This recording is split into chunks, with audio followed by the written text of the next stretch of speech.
Got you guys back in the basement with your boy Rashard. It's been a while. Been a while. Um, those of you that have viewed my content before in the past, one of the things that I like to do is a thing called Parole or More Time.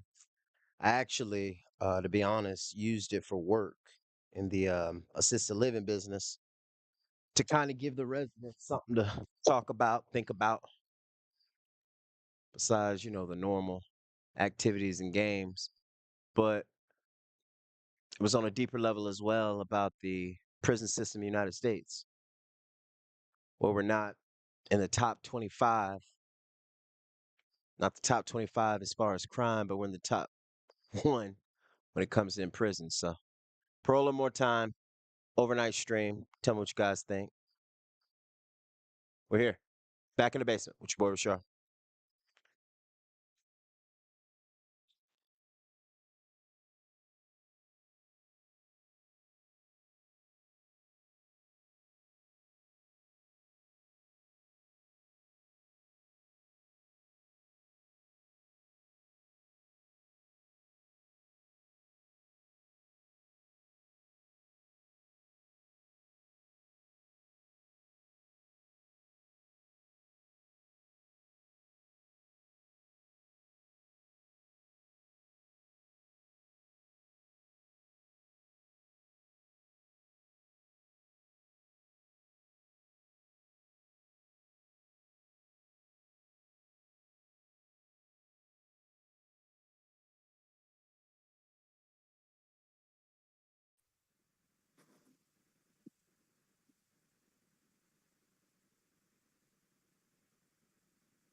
Good morning. This is the Committee on Parole. The time is 9 o'clock in the morning. Today's date is July the 8th of 2025. We're in Baton Rouge at DLC headquarters, and we're going to begin our hearings for today in just a moment. To my right is Jerry Ledoux. To my left is Chuck Tillis, and my name is Steve Prater. We're going to be conducting the hearings for today. Like I say, we're in Baton Rouge, and we got staff here. Staff, would you introduce yourself? Sure, I'll be going. Okay, thank you. And we're going to be first taking the case in Baton Rouge with State Police Barracks. And that's the first case that we have. And so, sir, would you introduce yourself for all of it? We know who you are, but for the purpose of the records, would you introduce yourself? I'm Ryan Russell Sr. Okay. And how much staff is in there? Yes, Jeff Washington.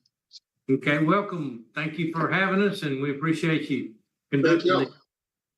Okay, the way this is going to work, Ryan, is that we're going to let you give us an opportunity in just a moment to tell us why you feel like that you're worthy of being paroled. We're going to find out a little bit more about you from the facility there, find out what kind of work record you got.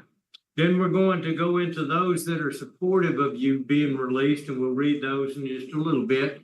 Let some of them have their say. I think they're all going to, well, no, they're not all going to be Zoom. Some will be here.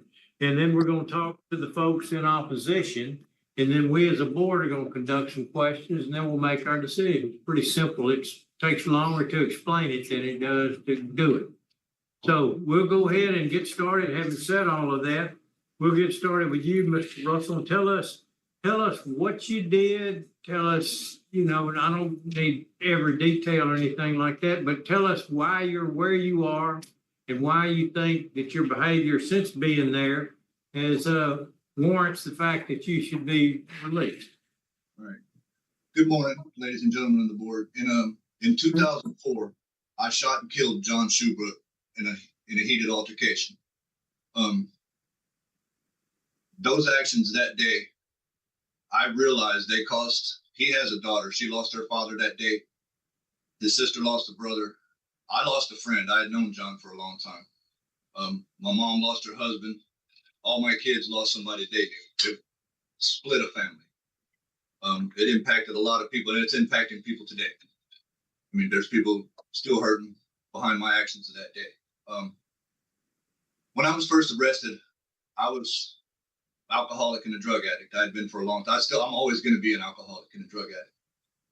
And I'm not blaming my actions on that. I know that they contributed to that. And it's during my time of incarceration, I primarily, shortly after getting locked up, I met Tom Smith, Pastor Tom Smith, come to see me in the parish jail.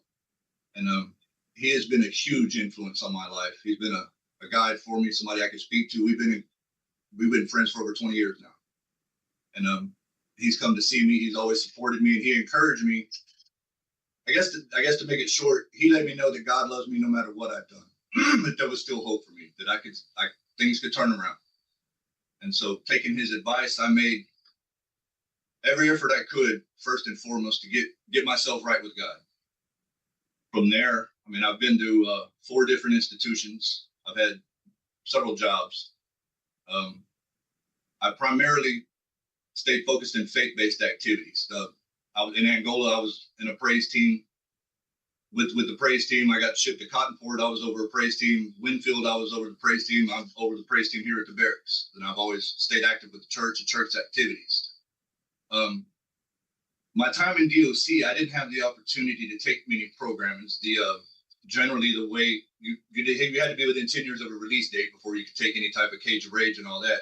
It wasn't until I got to the barracks before that became available to me. Once here, I took everything I could. Cage of Rage, Thinking for a Change, 100 hours pre-release. I've maintained a good work record. No write-ups. I've never had any disciplinary infractions. And I've worked hard to better myself. And probably the best thing for me is my involvement with Alcoholics and Narcotics Anonymous, where I realize I'm not the only person that has problems with drugs and alcohol. I'm not the only person that's been under the influence and done terrible things to people and hurt people because of it. But at the same time, we can help each other through it. We can help each other from not doing it. And I enjoy that. And if granted a favorable ruling today, I already have an outside sponsor for Alcoholics Anonymous. And that is one of the first things I'm doing is get with the local Alcoholics Anonymous group. Revive Ministries. I've played music almost all my life. Revive Ministries has, expressed that they'd be interested in me joining their music ministry. The Parole Project, I've met with the Parole Project. I'm going to take advantage of all the resources that they have to offer. If granted a favorable ruling, I intend to stay in Baton Rouge because I have 3 children in the Shreveport area, 1 daughter's in Houston, 1 daughter's in Florida. In Baton Rouge, I'd be in the middle of all of them, because I intend to be a part of their lives and do what I can for them. And I thank the board for its time today. Great, thank you, sir, for that statement. We appreciate that. Captain Washington, would you tell us what kind of fellow he's been since you've known him? Ryan's been solid. No matter what it is I ask him to do, he does it. He made repairs in our office. Currently, this lovely table that y'all are looking at, he actually did that. He's got a lot of skills. Here, you don't get to use all of them, but he's a very skilled worker, has a great attitude, and is always willing to help no matter what. He's, like I said, he painted in here. He's repaired holes that should be in walls, but they were. And he's been a great asset to us. Okay. Captain Washington, could you please explain how difficult it is to be selected to reside there at the barracks? Yes, ma'am. So it starts with your criminal history. We go through it very extensively. Our classification officer, Ms. Lisa, does an excellent job doing background searches. The qualifications: no sex offenses, no crimes against children, no crimes against law enforcement. And then you go start looking at the disciplinary history, and in Ryan's case, he has none. But we have to have recommendations not only from our classification officer, but for the institution that they come from. We take very seriously their opinions and their statements about the offenders who want to come here. It's not a cakewalk. Any little infraction can keep you from coming here. And our policy is you have to be 3 years right up free before we'll even talk to you. How long has he been there? 6 years.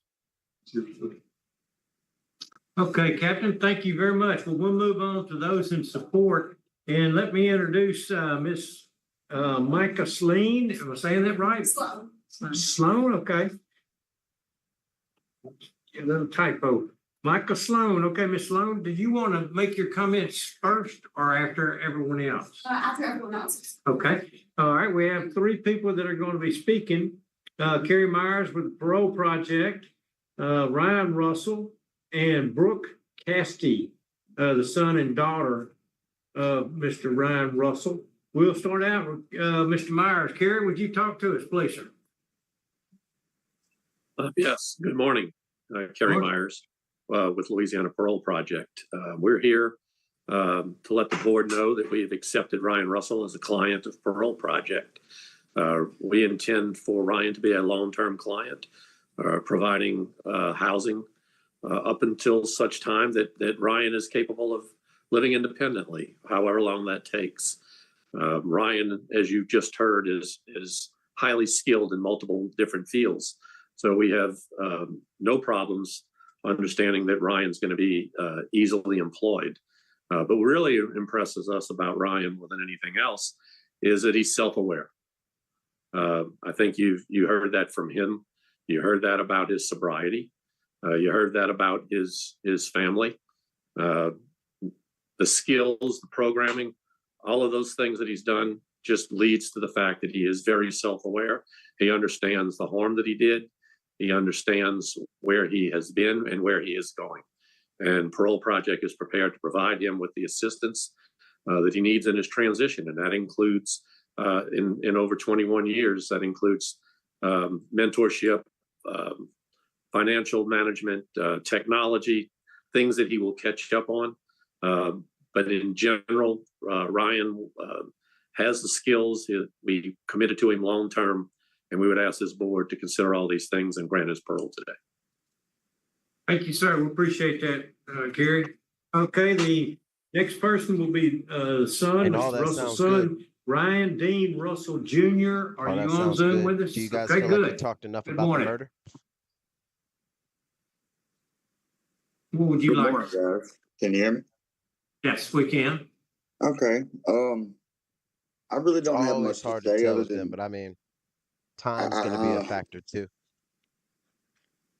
obviously he's a changed man more than what he was. He's done multiple programs to, like, I'm sorry, guys. I'm nervous. Hey, Relax. sir. Just relax and tell us what's on your mind. Why do you think we ought to let him out? Because honestly, I need my father, to be honest with you, to be on the outside of the walls. He has done multiple things to reform, to get better.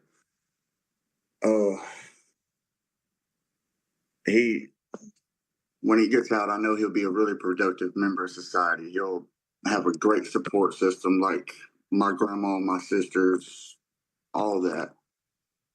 Guys, I really don't have much to say other than he has a great family and great support system if he gets out. Okay, thank you, Ryan. We'll move on now to Brooke, the daughter, Brooke Castee. If I'm saying that correctly, Brooke, would you tell us what's on your mind? Yes, sir. I wrote a speech already, so I'm going to be looking at the screen. Okay. First, good morning, and thank you for giving me the opportunity to speak on this matter. My name is Brooke Castee, and I'm here today as Ryan Russell's daughter to speak in support of his release. I understand the gravity of the crime that brought us here, and I do not take this opportunity lightly. I would like to start by saying my father has taken responsibility for his actions, and he has never tried to justify or excuse what he did. He has expressed sincere remorse for the pain he caused, not just to our family, but to the broader community. Over the years, I've witnessed a man who has worked hard to understand his past, confront it, and change. To my knowledge, he has never had any disciplinary issues while incarcerated, and he's taken just about every opportunity to grow and improve himself, both as a person and a potential member of society. Despite what he's done, he is still a human being with his own ambitions and his own family, a family that has felt the weight of his absence for over 20 years now. Today, he has 7 grandchildren he's never met, and I believe his grandchildren deserve the chance to know the man he is now and not just the man defined by a terrible decision he made decades ago. Although this was normalized for us, a child going into a prison is a scary and confusing experience, and that's not something I want repeated with his grandchildren. He has so much potential to contribute not only to our family, but to the community. And I believe he has the skills, the education, the humility, and the drive to reintegrate successfully. I want the board to know that he is not alone. He has family members that are committed to supporting his transition. I understand that your job is to assess risk and readiness, and I believe without hesitation that he is ready. I will end this by saying thank you for your time and for considering his case with the seriousness and humility it deserves. Okay, thank you very much for your words. We will take them into our consideration. Next, we'll have Ms. Micah Sloan, the attorney, and tell us what's on your mind. Micah Sloan. Look, I'm gonna be honest. The where it's at right now, and I could be reading it wrong, but the parole board just doesn't seem interested. Again, I could be wrong, but the parole board to me just doesn't seem interested, or and maybe it's not even interest. I'm sorry. Maybe it's they've already made a decision. They looked it over.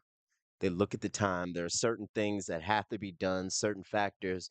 But be honest, right now, for me, I mean, I haven't heard anything not to parole him, based off of what they've said at the facility, based on his record, based on the classes he's attempted to take.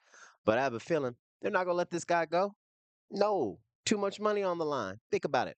In Louisiana, straight up, they're paying what? Probably $40,000-$50,000 a year to house them out of taxpayers' money. You think they're gonna let him go? Hell no, he's finna serve this time. Word, all of it. Let's go back. Thank y'all for coming. Still Smoking Show. We're in the basement, man, live streaming. They let me back off of being grounded. Project on behalf of Ryan Russell Sr. As this committee is well aware, any case in which the family members of the victim are also family members of the offender is really challenging. When Mr. Russell took Mr. Schubert's life in 2004, he also took the husband of his mother, Wanda, and the legal guardian, his daughter. Though Ms. Rhonda and Haley understandably felt too nervous to be here to speak with you today, they are watching on YouTube. And you can read in their letters of support that although they suffered a terrible loss when they lost their husband and mother, they forgive Mr. Russell and they hope to have him home. Mr. Russell does not take their forgiveness for granted, but when he thinks about harm that he caused, he especially thinks Mr. Schubert's biological father. Though Haley still has a father, he does not. Mr. Russell never knew his father, and for that reason, it's particularly devastating to him. He is responsible for taking the father away from him. As we prepared for this hearing, Mr. Russell expressed to me several times that his primary concern was the pain this hearing would cause in the family. Mr. Russell is the father of 6 now adult children, all of whom he keeps in touch with. Yes, his children serve as his motivation to do better and to be better. And as you can see in their letters of support, his children do not support Mr. Russell just because he is their father, but because they have witnessed the genuine efforts that he has put forth to change, to be a better person, a better father, and to restore their trust through action and not just words. Though Mr. Russell humbly accepts his punishment through extreme remorse, he has worked hard to prove that he is rehabilitated and ready to be the father and the grandfather he always hoped to be. As you heard, in nearly 21 years of incarceration, Mr. Russell has never received his community write-up. He has completed just about every course that's been offered to him. He became sober as he engaged sobriety for the past 20 years, and he now uses his experience and his story to encourage others down a path of sustained sobriety as a facilitator of AA and NA, which he's done for the past 3 years. Above all, Mr. Russell is a caretaker, and not only to his family. Mr. Russell cares for prison staff and for members of law enforcement at the barracks. He does all that he is asked of, and he goes above and beyond to volunteer his time and skills to those in need. For instance, as Captain Washington mentioned, he uses his drywall finishing skills to fix holes at the facility without being asked. On several occasions, when a trooper or a family member of staff at the barracks passed away, Mr. Russell made commemorative plaques to honor those lives and to share condolences. When a captain at DOC passed away during COVID, Mr. Russell volunteered to make his headstone at a time he was required to come back. Mr. Russell also cares for his fellow offenders. He once told me a story about when he was at Lynn Correctional Facility. There was an intellectually disabled offender who was having a hard time calling his mother. And other offenders were taking advantage of him by using his phone when he was asking for help. The staff at Lynn came to Mr. Russell specifically and asked him if he could help the offender keep contact with his mother, which Mr. Russell happily did. This is an example of the kind of person Mr. Russell is. Someone trusted by staff and someone gladly willing to support those needing. Mr. Russell also cares for his fellow offenders who attend the AANU courses he facilitates at police barracks. A true believer in the effectiveness of the program and his own experience, he is committed to and motivated by the attendees of You this guys might as program. well just start. He Anybody serves that's them seeing by this, providing whenever you safe see space it, for them please to express stop being shy. themselves And and you to know be. it's so weird. People act like you're a little Mr. Russell calm is or also you're a whatever. caretaker Stop of seeing kind of animals. emotion. Since You he's see been my at the day in barracks, basement? Mr. Russell has created what you I'm might here having consider entertainment a with you guys. makeshift Let animal me know what you rehab think. Should he center. get parole He or not? spends his Has he free served time enough time? caring for, feeding, I and say he's not. attempting to rehabilitate lost or injured animals that the staff and offenders find on the property. Sometimes I think the staff might be taking advantage of Mr. Russell's self-talk and he keeps giving you animals, but he happily takes on any challenge, especially if he knows he can make a positive difference. Mr. Russell will be the first to tell you that although his disciplinary record is perfect, he is not. It is his poor choices that led to the loss of life and his distance from his family. He clearly recognizes that he devastated his family, his own family, and his community. Though his time in prison will not bring Mr. Judith back, Mr. Russell has proven that he takes his punishment and his rehabilitation seriously, and that he is well prepared to re-enter the community safely. As you heard from Captain Washington, you now know what it takes to get admitted to the barracks and to stay at the barracks. It's the same trustworthiness and skill and commitment to rehabilitation that the barracks recognize that the whole project has really accepted him into our reentry programs. Given his many profitable skills, drywall finishing, CNC router operation, kitchen work, construction work, and more, paired with his clear ability to abide by the rules, his dedication to serving others, and his proven ability to maintain his sobriety, Parole Project has no doubt that if we use some fuel, Mr. Russell will live a productive and law-abiding. Mr. Russell has accepted for long-term clients. You heard from Carrie. He has met with our social work team, our employment team, both of which feel confident that with their support, Mr. Russell can and will be successful outside of prison. Mr. Russell has taken it upon himself to identify a sponsor, as he said, in an AA program to ensure that he has the support and the resources that he needs to maintain sober as he adapts to the free world. He is highly employable and able to work, and he continues to hopes to give On back that to the Pineapple community, Express. humans, animals that Pineapple are in the Baton Rouge Express. community. I am aware that it takes an exceptional applicant to be granted release well in advance of their release on parole well in advance of their speed. I submit to you that Mr. Russell is that exceptional. Okay. Mr. Russell would, I also think that, if we continue to incarcerate Mr. Russell, that it would be an unnecessary expenditure of taxpayer dollars because there's no additional courses for him to take. He's made a strong hold of his sobriety. He has a clear understanding of the devastating impact of his actions. If Mr. Russell is released on parole, he can make a significant and positive difference in the lives of his children and his mother, who as she gets older may need his support and care. And We're going to cut her off in a second. They're not going to just let her continue to for these just reasons that based go on long-winded like this. the information This provided won't to continue. you and what you've heard today, that Not I for much ask longer. that this board allow Mr. Russell to serve the remainder of his sentence under How the they gonna supervision say? of probation It's gotta and parole, end. and that it affix any conditions It's gotta end. necessary. Thank you very much. Thank you, Ms. Long. We appreciate that. All right, we'll move on now to those in opposition, and we have the ones I have on here: Shelley Showbrock, Randall Showbrock, and This motherfucker. Richard Brown, who are family members, but they will not be speaking. Those that are here that will be speaking are Lee Showbrock, Lisa Walker, and Ruby Brown. Am I correct with that? Okay, well, we'll go ahead and start out. Which of the three of you that will be speaking would like to go first? And we'd like to keep this, we have to keep it less than 10 minutes total, so about 3 minutes each. Would you limit your remarks to that? And who'll be going first? Don't Okay. let that motherfucker talk for an hour. Gonna tell them to limit their shit.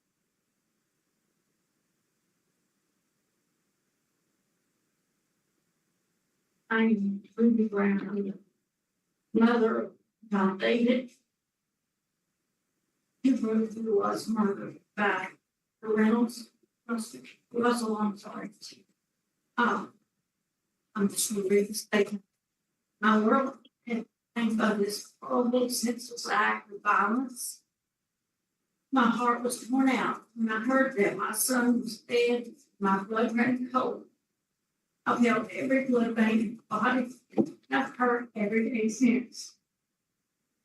I wake up and hear his voice calling, Mom. I get chills and I cry. Secret. Died that day, and I will never be whole again. My family's How my much do you life. think that the pain of the And family John should weigh David when you make a was decision like this? from Truthfully, us. We will should it have never be anything to do with it? complete again. My son will never be able to Should the pain of experience the good family have life. anything to do I with think somebody all getting the life that parole, he wasn't revocation? able to Blah, blah, live. blah. He was I'm gonna talk taken about that. I'm gonna talk about it his tomorrow. life. He didn't get to watch his daughter grow up, graduate from school to college. He wasn't there walking down the aisle at her wedding. He hasn't been there to celebrate family holidays and birthdays and all of the family events. There is no punishment great enough for the person who's responsible for his death. I do not seek revenge. I just want justice for my son. I want his murderer to serve his full sentence. Okay, thank you. Thank you. All right, next we'll go to Lisa. Okay, Lisa Walker.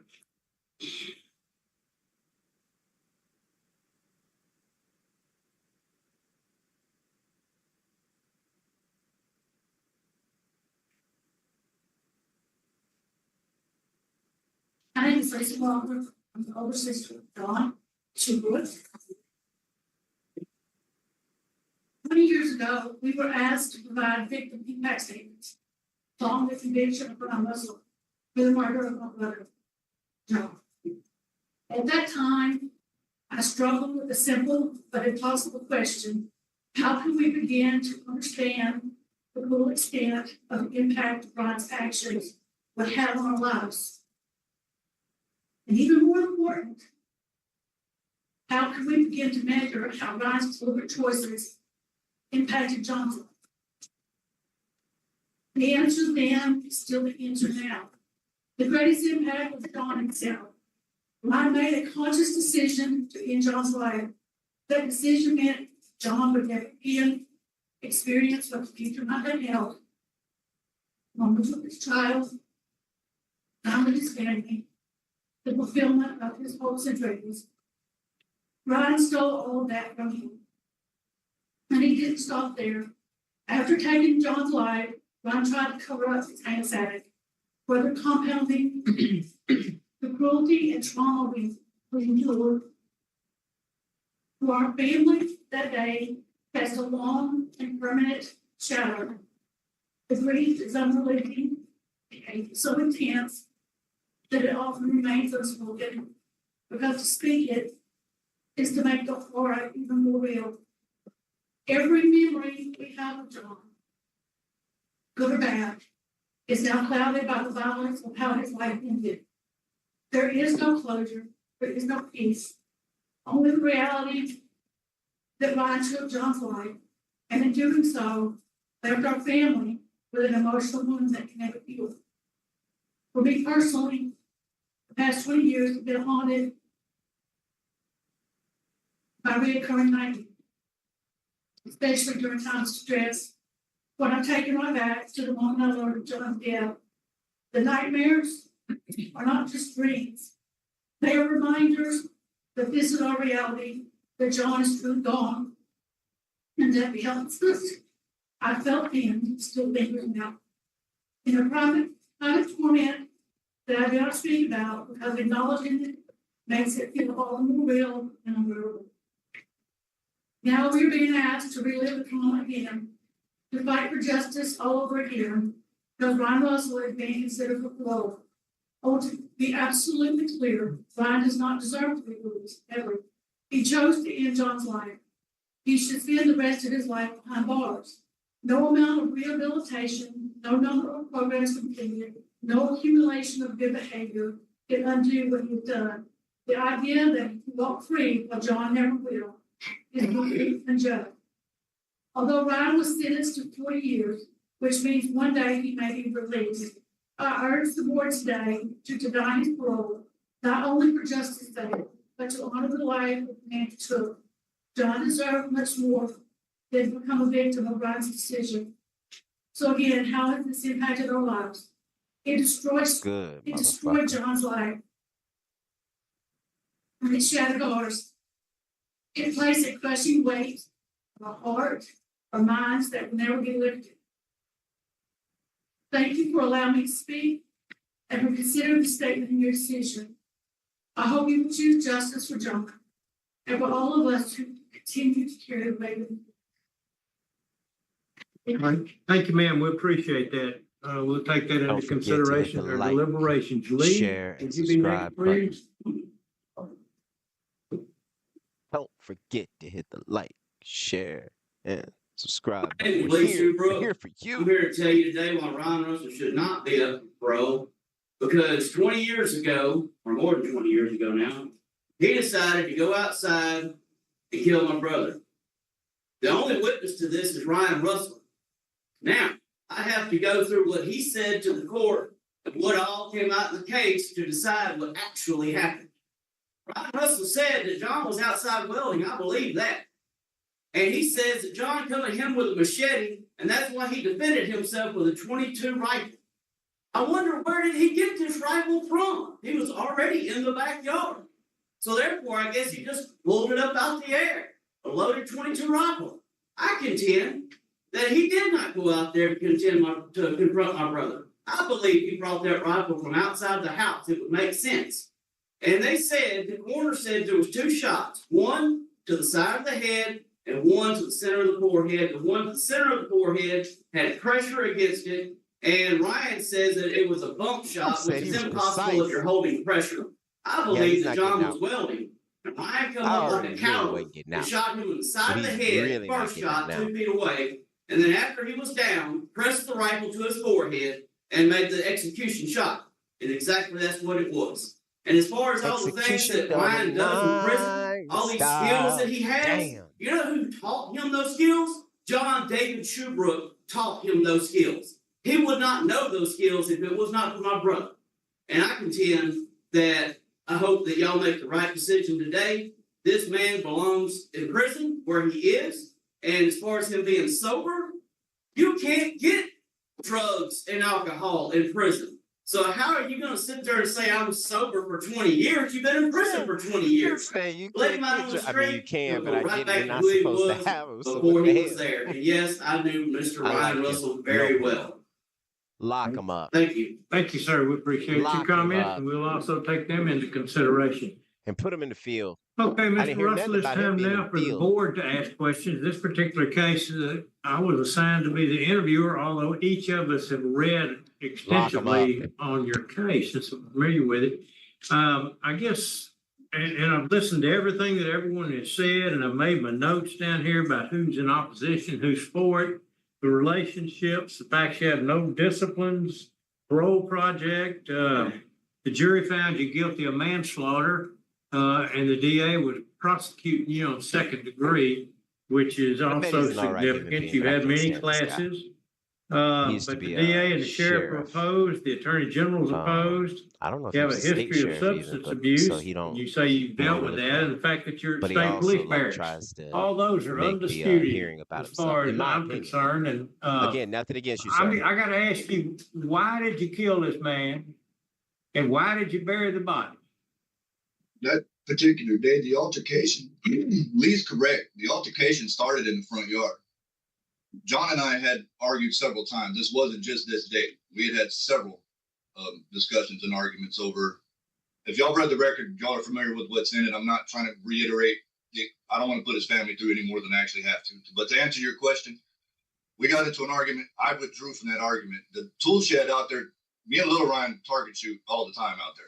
That rifle's in there. The rifle still had a clip in it. I retreated from the confrontation. I went into the tool shed to actually get another beer because I was drinking that day. I was drinking. I went in there to actually get another beer. John followed me into the shed. He's yelling that it starts back up. He reached across the back of that tool shed and grabbed that machete. When he did, I came up with the rifle and cocked it, and I shot it. I didn't intend to do that. That was not. I wanted him to leave. I was trying to run him off. I wanted him to leave. But I tell you, I wanted him away for from some my reason, I believe it. I was high. I was drunk. I was not in my right mind. When John fell to the ground, I kept thinking Lil Ryan or Haley's they're in the house. It's broad daylight. They're in the house. We're not 50 feet away from the house. I'm thinking they're going to walk outside because they just heard a gunshot, and I don't want to. They don't need to see him. This is somebody they know. I didn't. That was my first initial thought.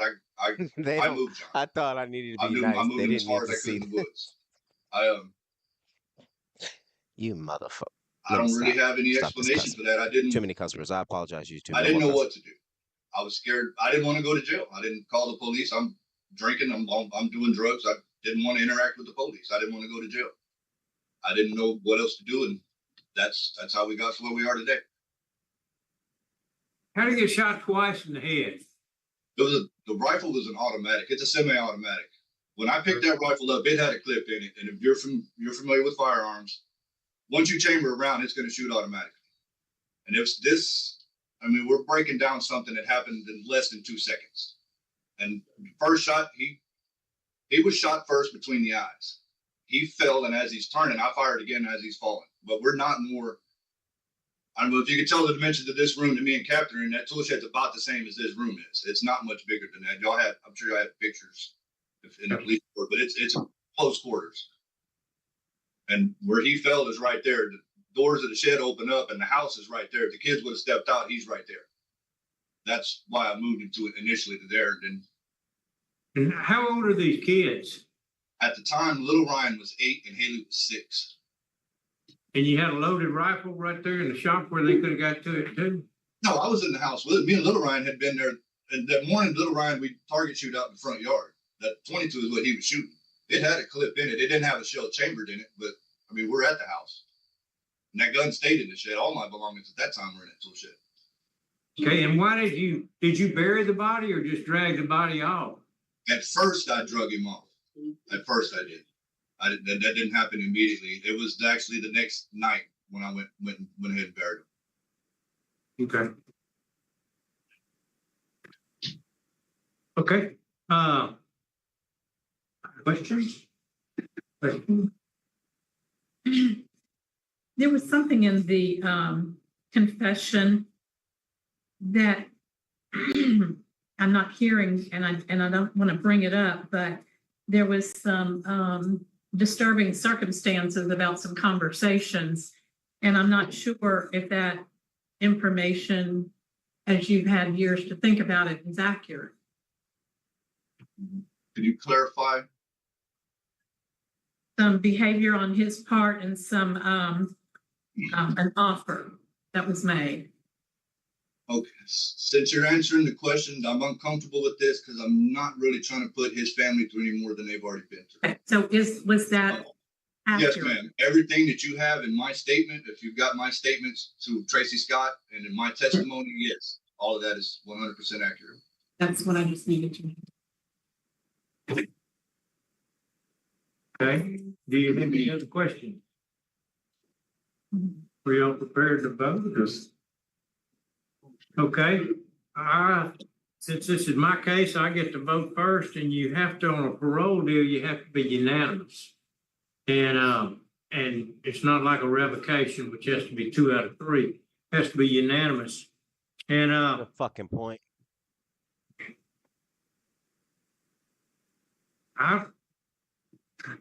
Mr. Russell, I think you've done a great deal, and this time next year, I might think different about it, but right now, I don't think you've served enough time.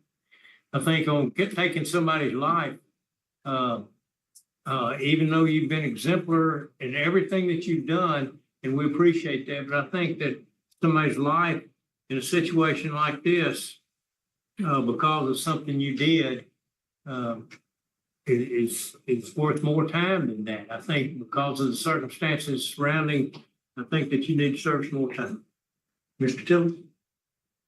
Mr. Ryan, I commend you on your Steve, trying to rehabilitate. I respect what he said. Rehabilitate Rehabilitate yourself. You've done well, and it takes a lot to get to the police barracks.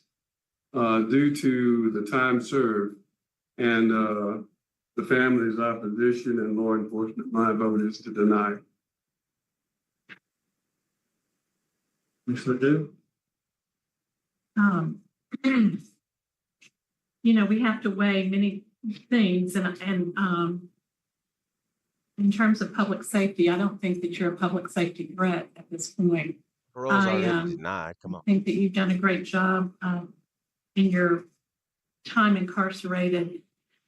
I too feel like the amount of time with family thing that holds me back today, and my vote is to deny, but it will be different if I have you before me again, if you continue down this path. Okay, I'm sorry to tell you, but it's 9:40 in the morning, and your parole has been denied. Thank you, Andrew here. Thank you. I hate to tell you, it's 9:40 in the morning and your parole has been denied. On to the next one. Man. What do we think, man? Chat it up. It's just me. Chat it up. Next one is a revocation. Meaning already on parole. They're deciding what they want to do with him. Let's give myself a minute so I can get back to the smoky. Oh, I can't stand his ass either. That's when you know you've watched a lot of this. You can recognize the damn jailers as well.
Case is about to get started, guys. If you want to, for future reference, as far as because this is a live stream, I don't know if I'm gonna go back and chop it up. You want to go ahead and skip forward probably about 20-30 seconds because I left about a minute for me to be able to get my mind right.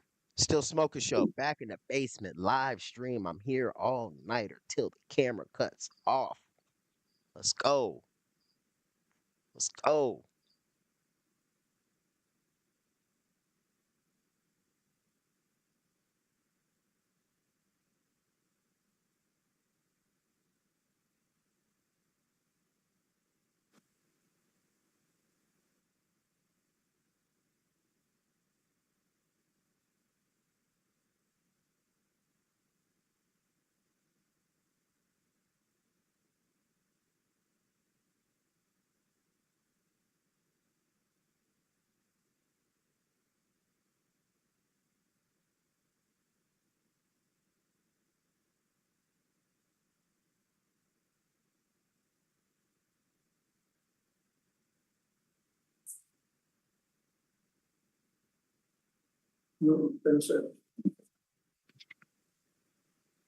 Good morning. The time is 9:47. The date is July the 8th.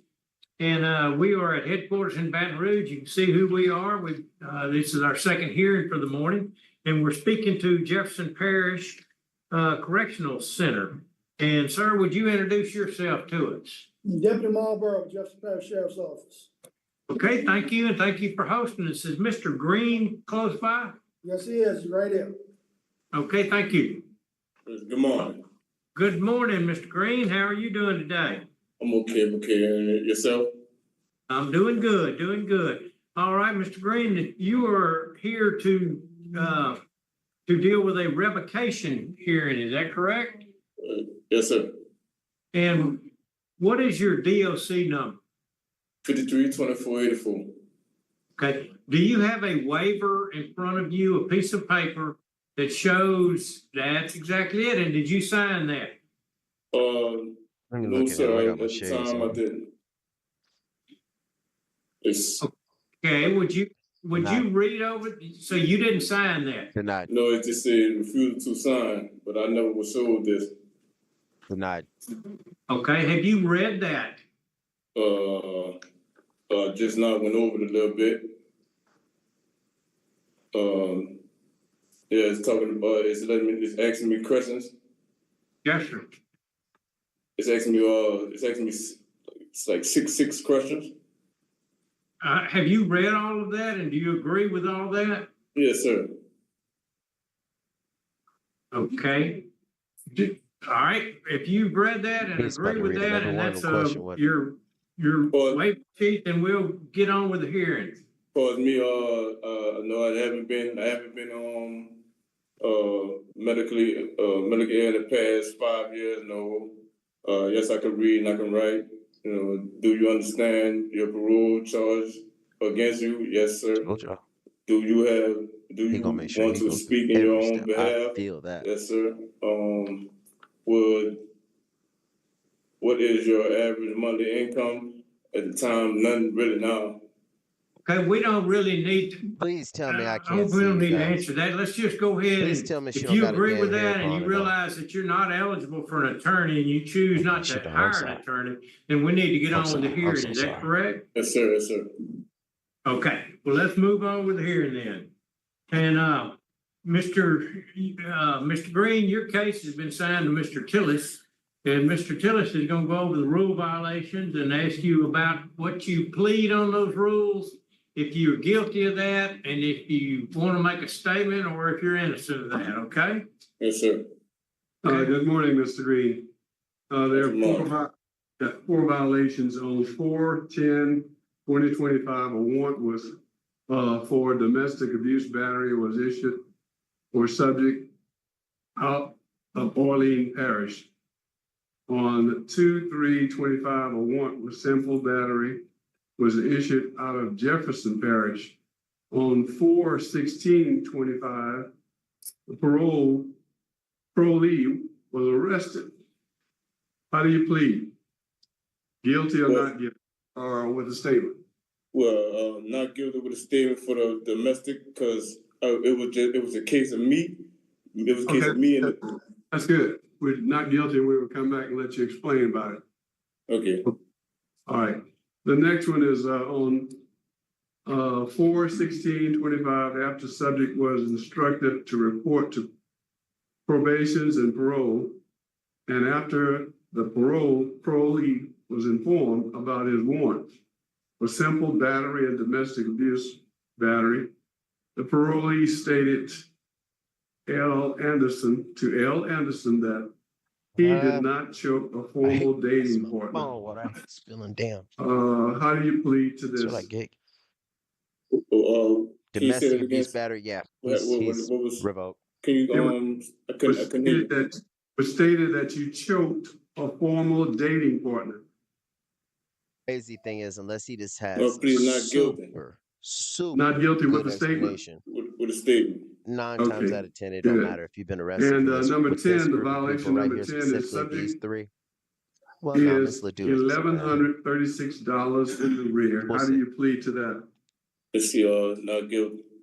Well, you know, I just trying to maintain life, you know, and stuff like that. I couldn't really You get thinking to about that it? Are time you working guilty or and not guilty, taking bro? care of my little girl. I couldn't really, So really not get guilty? to it. No, you're pleading not guilty? Not guilty. Okay. All right, let's go back to the first violation. If you want to elaborate on it, the domestic abuse battery was issued. You know, we didn't let the thing. Do they have a statement? No. This person here wanted to talk to the girlfriend. Okay, yeah, you want to call on her? Yeah. We're gonna get back to the statements, Mr. Green, but Ms. Brittany Augustine, your girlfriend, Yeah. has a statement. Good morning, Judge. Good morning. Right. I just wanted Told to you say guys. that Well, Instagram, the I told you it's situation always he's in abuse. right now, Always. I feel like me and him have been off and on for over 2 years now. When we was off, whatever he had going on over there, I feel like it's been vindictive. I feel like if he was released today, he would be at work tomorrow. James is one of the sweetest, kindest, caring person I know. I know that if he was released, he would come home and do exactly what y'all expect of him. A lot of people might look at him and see a tough guy. When I look at him, I see a sweet guy. Judge, I have seizures. He helps me with that. He's helped me get over a lot of things as far as alcoholism. But was he the one whooping your He's head, man? really like my rock outside of this world. You know, I don't see him as being a monster. I don't see him as being a bad guy. If he wasn't around me one time, I probably would have died. He is one of the most sweetest guys I know. Even when we took our split apart, he still called to check up on me, still made sure I made it to work when it was hot. You know, I just feel like the accusation against him is a woman being vindictive. He has a daughter that he takes care of. The mother is also incarcerated. So that child is, her father is all she has, you know.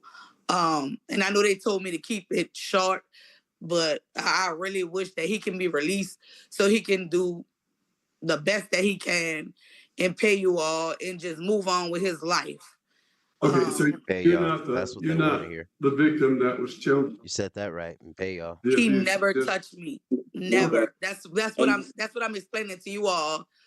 That's not in his character. Even when we fuss, and I'm quite sure you all have wives or girlfriends, and it's a disagreement. Women, I know I'm dramatic. He'll walk away before he do anything. Okay, thank you so much. And that's just me speaking on my experience with him. I really wish that he can be released so he can come home. Okay, thank you so much. Really, the picture that's being painted of him, and I'm not just saying this because I'm his girlfriend. Like I said, we've been off and on. If that was the case, I would have the same story. Okay, thank you so much. Thank you so much. Mr. Green, now you want to elaborate on that domestic abuse charge? Yes, sir. See, the thing is with Paris Turner, like she said, that the girl is really vindictive and she manipulative. Like, you know, we got into 2 altercations to where, all right, I cheated and she cheated. See what I'm saying? But at the end of the day, it's like when I left her, she just like I never knew nothing about no stairway order, none of that. Like they just put like it just came out of nowhere. I never knew nothing about none of that, and I had just left her and I moved on with my life. Like okay. Go ahead. You had something else to say? I'm just saying, like, you know, that's not me. Like, you know what I'm saying? That's why I mean, it's just crazy. Like, I'm just really big to me. Okay. So did you hit her, choke her, or anything? No, we had, you know, in like, as far as like relationships that goes on with different women and stuff like that, and you know, we lived and we had like I had cheated, like I said, I had cheated on her and she had cheated back, and we had altercation for as like verbal and stuff like that. At the time, it was getting hot and hectic and stuff like that. But for me put my hands on her, no, I never did put my hands on her. So, you know, the thing is, by me leaving her, I got something, a little thing in my phone that shows that, you know, but as far as like but what she was saying, like she like I said, she's very vindictive and very like manipulative. So she already had in her mind that she was gonna see and do all kinds of things and stuff like that nature. All right, thank you. On violation number 7, you were instructed to report to parole, probations and parole. What happened there? You said you pled guilty. Can you tell me what day it was? That was 16. 4/16/25. Yeah, I was in the office. That's where I got arrested. That's why it was happening. I got arrested from the office. I never ran from nothing. I never knew nothing about no charges or nothing. Okay. Now the one thing I did, all right, far as like I had got into it with a coworker. I got into it with one of my coworkers, and we, you know, it was the altercation for me pushing him. He pushing me. I was defending myself. He pushed me. I pushed him back and stuff like that. But as far as anything else, no. Okay. What about your arrearment? Your $1,136 in the arrear. I mean, I plan on paying that. I just, like I said, like job. You know, the job I was working at really wasn't paying much, and I got to take care of my little girl, stuff like that. You know, got to pay bills, and by the time I have any kind of money, it's really nothing. So, I mean, that's on me for slipping. You know, everyday life goes on. Everyday life is out there going on, and I try my best. I don't get into trouble or nothing. I stay out the way, and I take care of my family. My mom, she gonna be 60. My mom, she gonna be 60, she's gonna be 60 in October. My little girl just made 17, graduated. You know, that's my mind really been trying to focus on was trying to get my money together and trying to, you know, take care of my family. I got you. Thank you so much. Thank you so much. Any other questions? Yeah. I'm sorry, but Mr. Green, what you're saying and what I'm reading in this file is vastly different. In your preliminary hearing, you stated, the parolee stated to L. Anderson that he did choke a former dating partner. You actually had a protective order against you, and they had called and said you were harassing them, and you had a protective order against you. So see, all right. And then you also did have the fight, physical altercation, which is prohibited while you're on parole from having physical altercation. Should be every day, but especially on parole.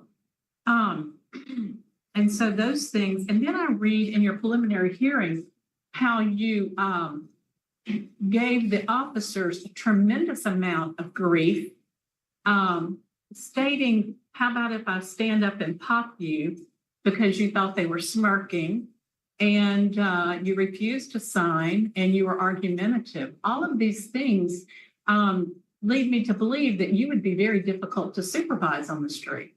See, I've been under supervision for 18 months, going on 18 months now. And see, I never had got into no argument or nothing period with the well, this is the thing. This is the thing. The lady, when on the day that I went to the office, they saying that I told them, like, I had kind of gotten into the altercation with the person that I worked with. All right.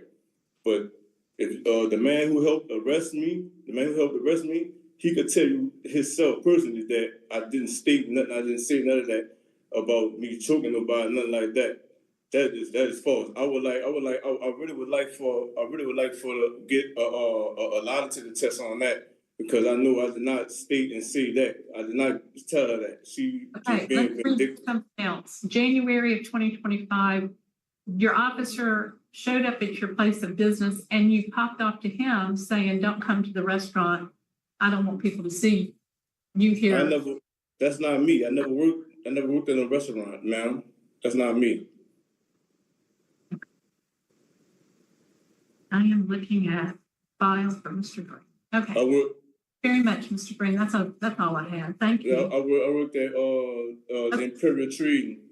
I don't talk crazy or nothing like that to nobody. I'm trying to just excuse me. Can I tell you something?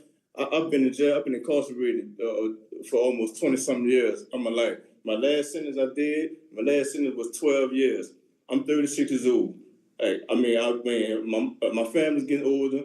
All I'm trying to do is just take care of my daughter that I left out there by herself, and move on with my life. Like, I don't have no problems with working, and I work all the time. When I first got released from jail, the crazy thing is, once the they go 2 back, weeks after that, I had a job at Imperial they're Trading. invisible to I so worked many at people, to Imperial the Trading world. You know what I mean? for almost a year. I think it was a year. It was a year. I worked at Imperial Trading for a year. I'm not a problem. I'm not a problem. Let's stop. Let me stop you there just a second. You seem to be a problem. You've been on parole for 18 months.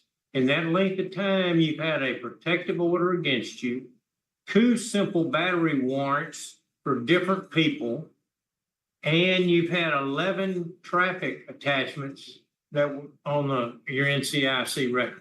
You can't tell. Wait, don't interrupt me. And plus your attitude with your parole and probation officer at the hearing and not refusing to sign, it sounds like you are a problem to me. And that's why I have a problem. You justifying everything and kind of sugarcoating and saying everything's fine, but the truth matter, it isn't fine. Sir. You got any questions? I have no. Okay. All right. Are you ready to vote? Okay. Mr. Tillison? My vote is to deny because of the violations of parole. Revoke. Revoke. Okay. I vote to revoke parole based on non-compliance with parole condition. Okay. And I also vote the same way to revoke you violations of Rule 4, 7, 10. So your parole has been revoked. It's 10:04 in the morning, and that's the end of the hearing. Back to prison to finish that sentence, man. Ooh. I decided that shit worth it, man. I hate that. I ain't gonna lie. You can see it in his face, dude. Headed back. Come on. Come on.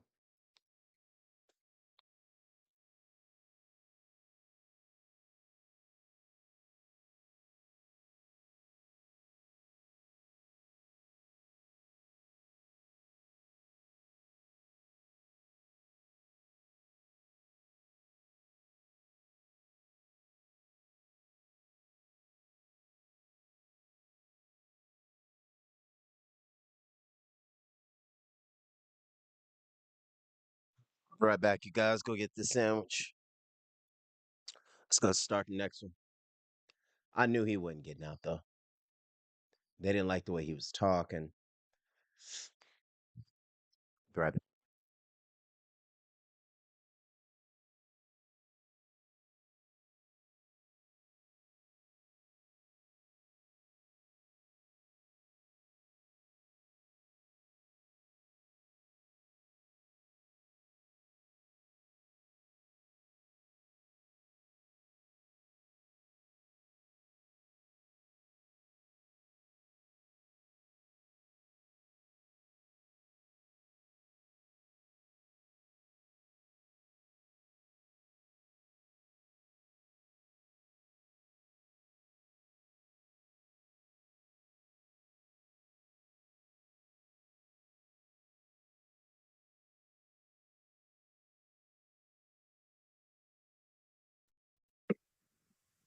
Good morning. The time is 10:10 in the morning. It's still the 8th day of July, and we are at Dixon Correctional Institute.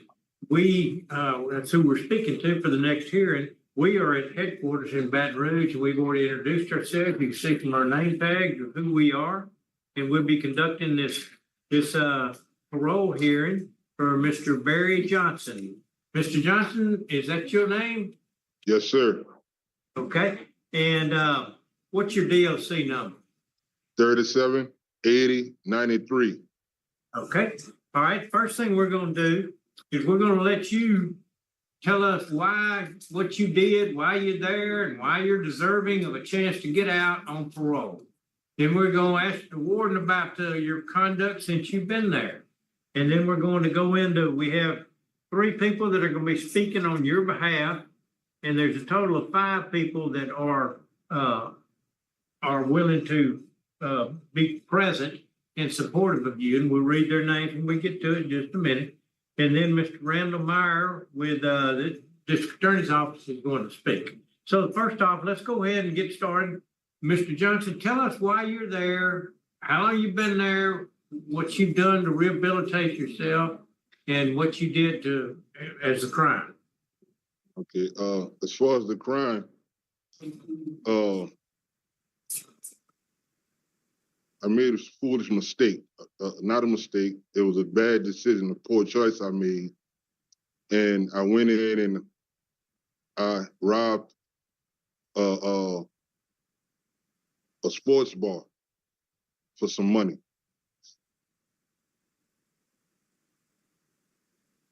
Okay.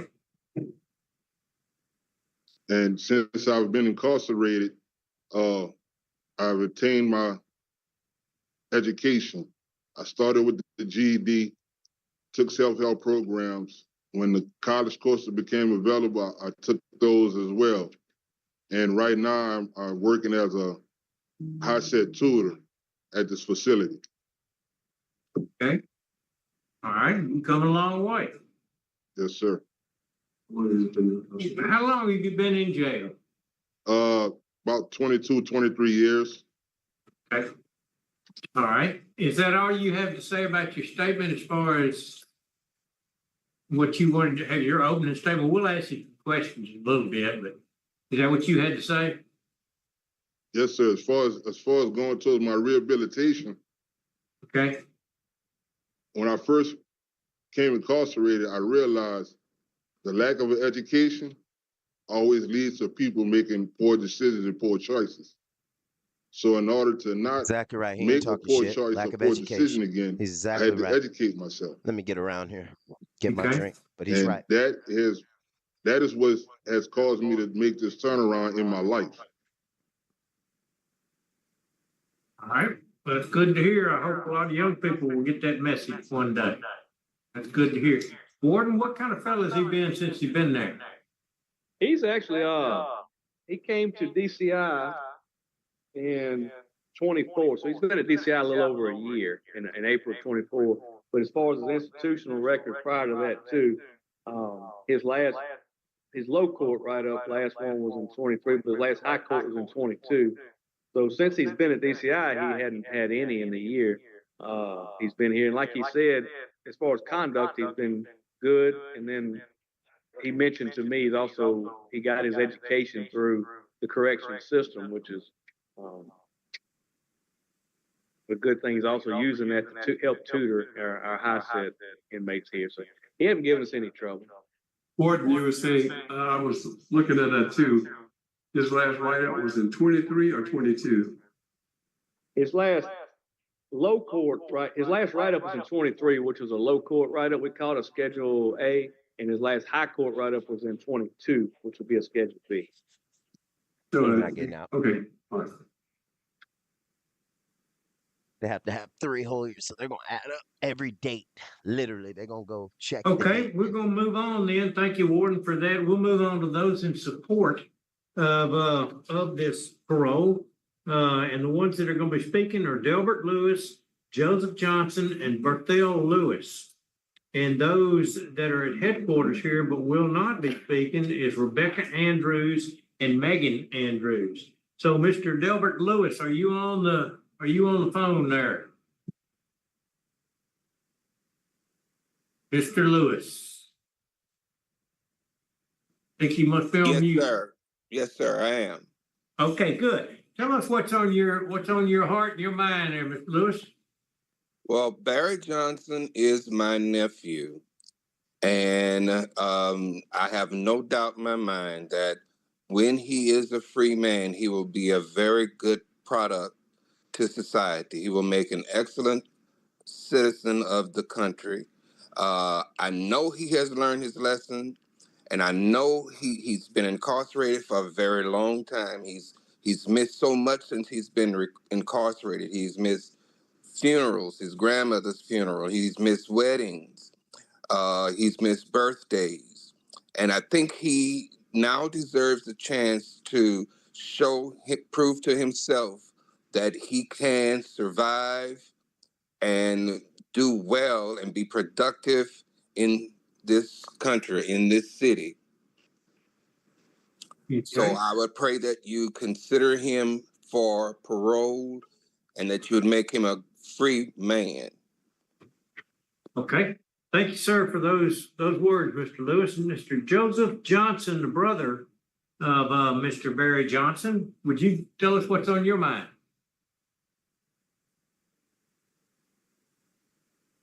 You're on mute, sir. I'm sorry, I'm Barry's older brother, and we talk every week. And, you know what I mean? I think he deserves to be a free man. Like he said, he has got his education. We talk, we have big plans of things that we want to do. You know, I have a trucking company, and we plan on him getting his CDLs, and after he's home a few years, he can come work with me. And that's been our plan. We be talking. He also took a CDL course in there that he was telling me about that he took in there. And I think he's ready for society, and I know he's going to do good. Thank you. Okay.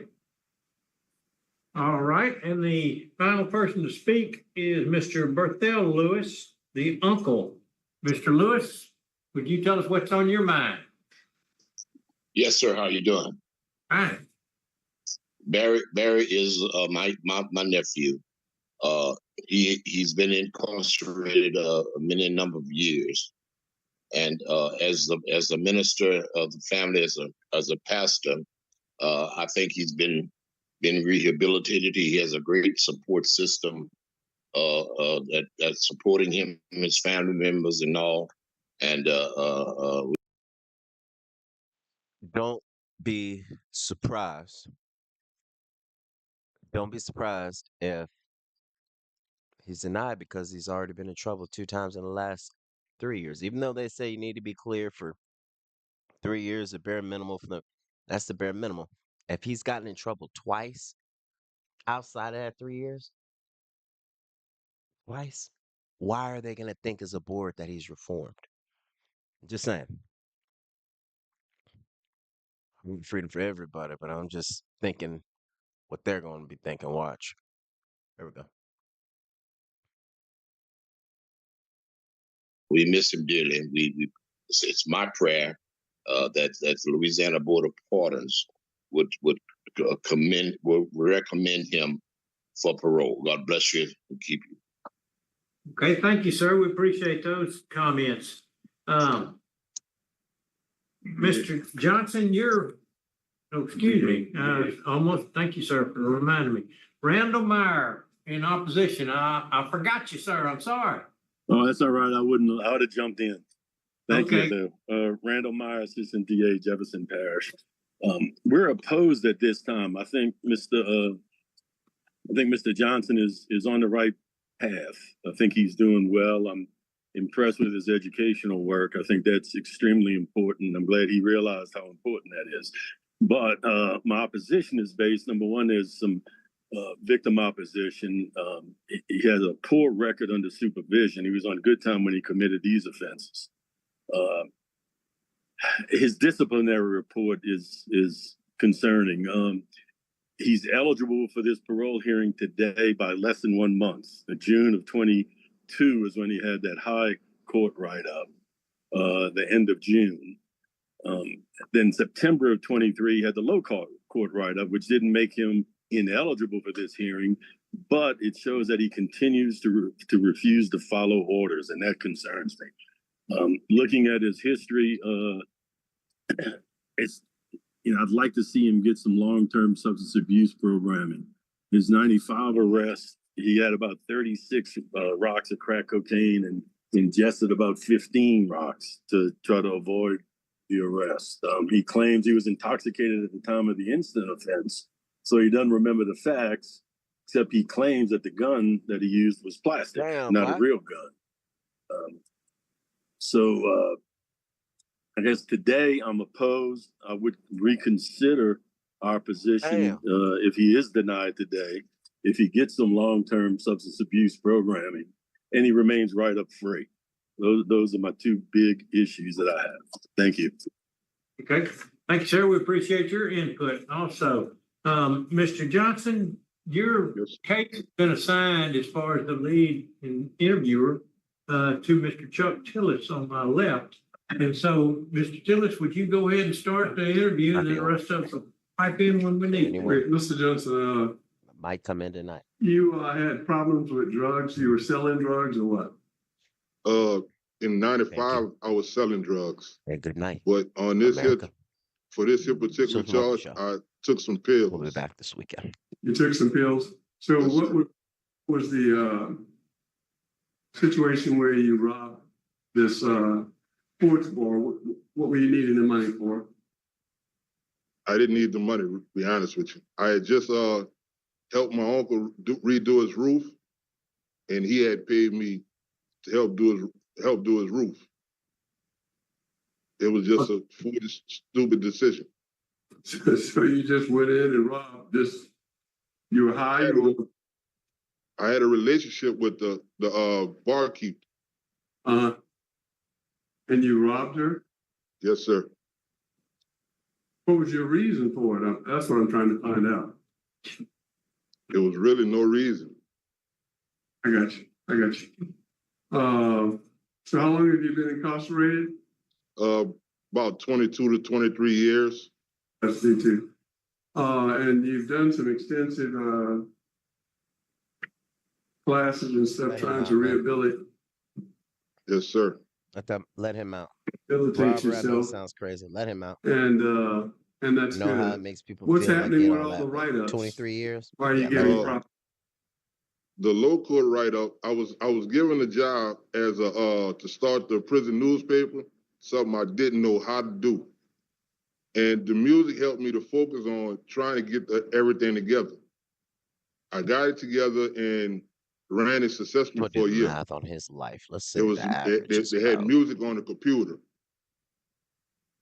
That was the low court write-up. 20,000. The high court write-up. It's gonna be more. It was a major shakedown, and let's say 8 guards were shaking people down, and everybody was doing. All 7 of them were doing squat and cough. One of them said, "Bend at the waist and spread your cheeks." 440. About a majority doing squat and cough. I thought that was a proper procedure. To house him. More so I refused to do it on the outside, right? In that area. 40,000 probably. Because that particular search there, it can cause problems with other inmates. He was selling that yellow. From what I learned, that particular search is supposed to be done in a closed area, to where I'm not in the view of any other inmates. And since the other 7 were doing squat and cough, I assumed that was a proper procedure. When I made it to the cell block, I submitted to the visitor cavity search. Okay. Warden, he hasn't given much problem there. He hasn't given much problems there. No, so he's been here, like I said, April of last year, I believe, in the year, and he hadn't had any write-up since he's been at DCI in the last year. So he's following orders and doing he's following all the orders and stuff that you guys asked him? Yes, sir. As far as I know, I don't know him all that well myself, but looking at the record, I would say he is.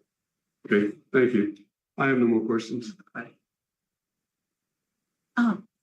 Mr. Johnson, I'm not clear on what your plans are. If you were to be released, tell me where you're going to live, with whom, and what type of job you have lined up. I just want to make sure I understand clearly. I plan to go live with my sister and her daughter.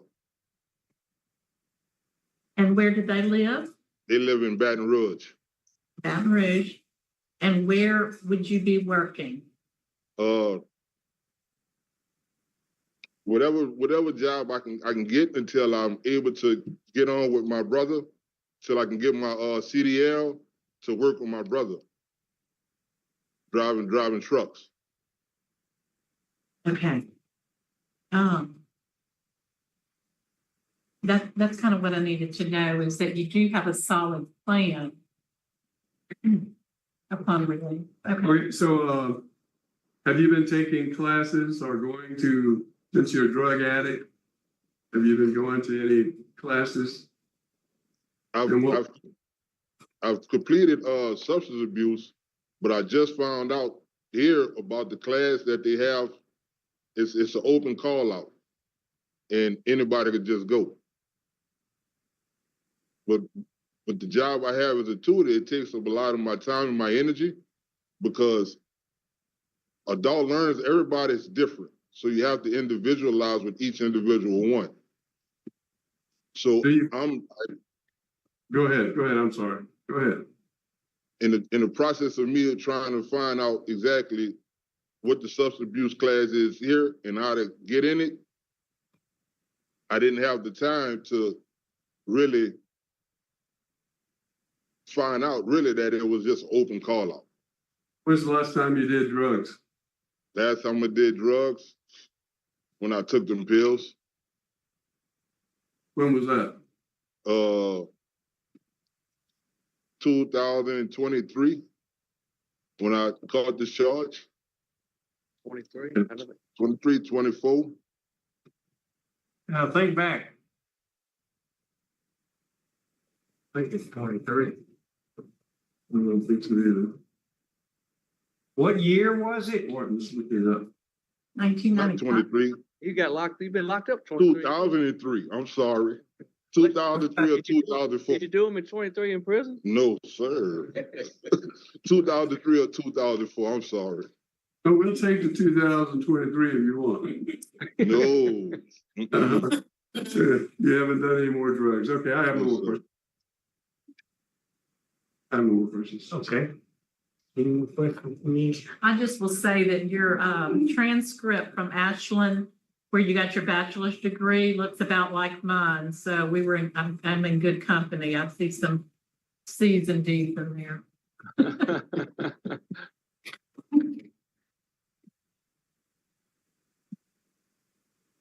Okay. All right. I think that I don't have any questions. I think we're prepared to vote. Yes. I'm going to vote in your favor today to grant, but on the conditions that you get out, do some drug classes. Okay. I think that would be a help to you. Okay. Drug classes, Warden, when he's out, if he's out on parole, if the governor permits him to be out, I think he needs to continue drug classes. Yes, sir. I'm sorry. Did you ask a question? It's hard to hear you. I'm sorry.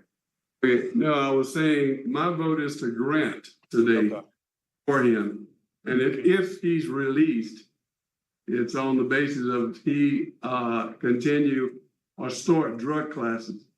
He's still a drug addict. Yes, sir. Thank you. Mr. Johnson, my vote is to grant parole.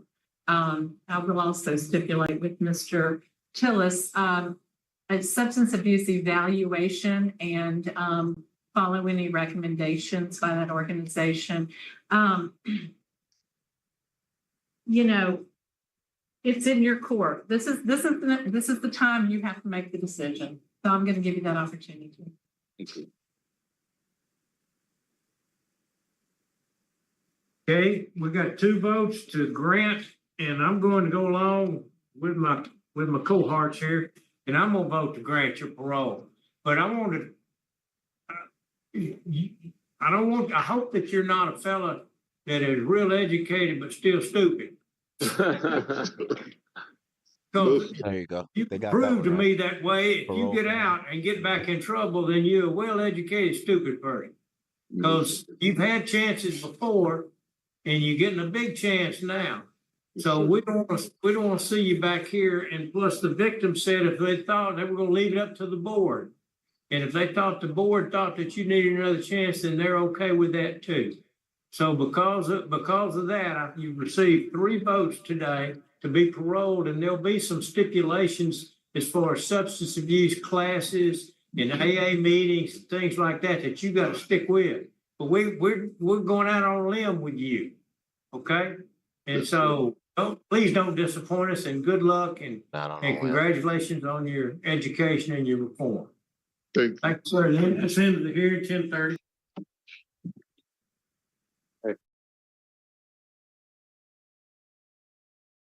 22 years, a long time, man. You know, for how many of our friends, family members, loved ones, a lifetime, right?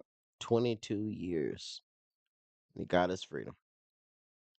And if that's the warden next to him, you know what? That was kind of cool. The warden even patted him on the back like he was about to give him a hug. That's kind of cool. All right, parole one more time. We're still rolling along. I got a whole 10 views. We are back, YouTube. I'm down here all night. I done ate my cheeseburgers. Quarter pounders, 2 quarter pounders. I'm still hungry. Them quarter pounders didn't do shit. Didn't do a damn thing. Still Smoke Show. We're back in the basement.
Okay, good morning. Yes, it's still morning.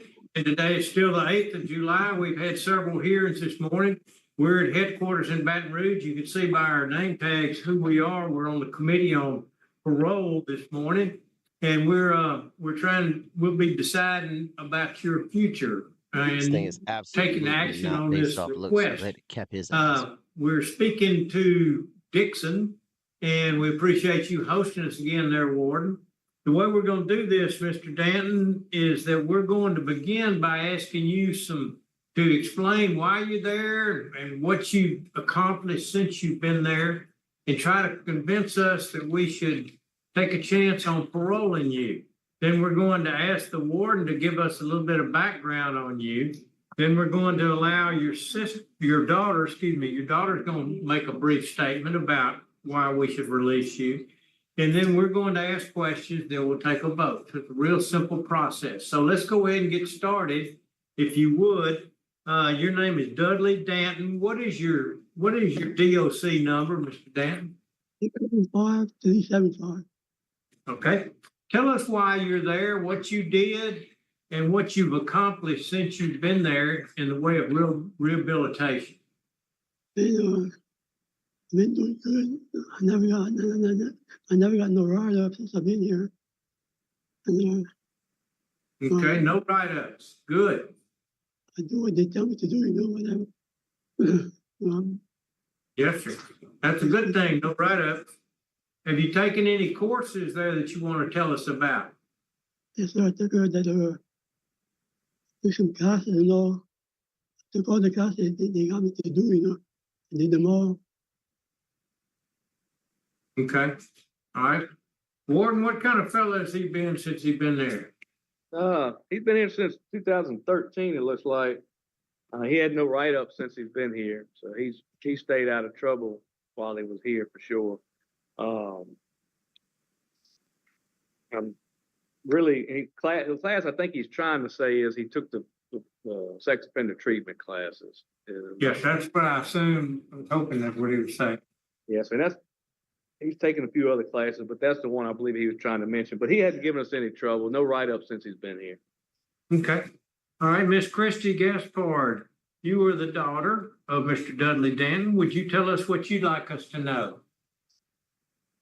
Sir. You can just, okay, you can sit there or. He has done 13 years. I really believe through the conversations him and I have had that he is very remorseful for what he has done. And he has repented for his sins. And I know he's really sorry for what he's done. It's not just sorry that he got caught.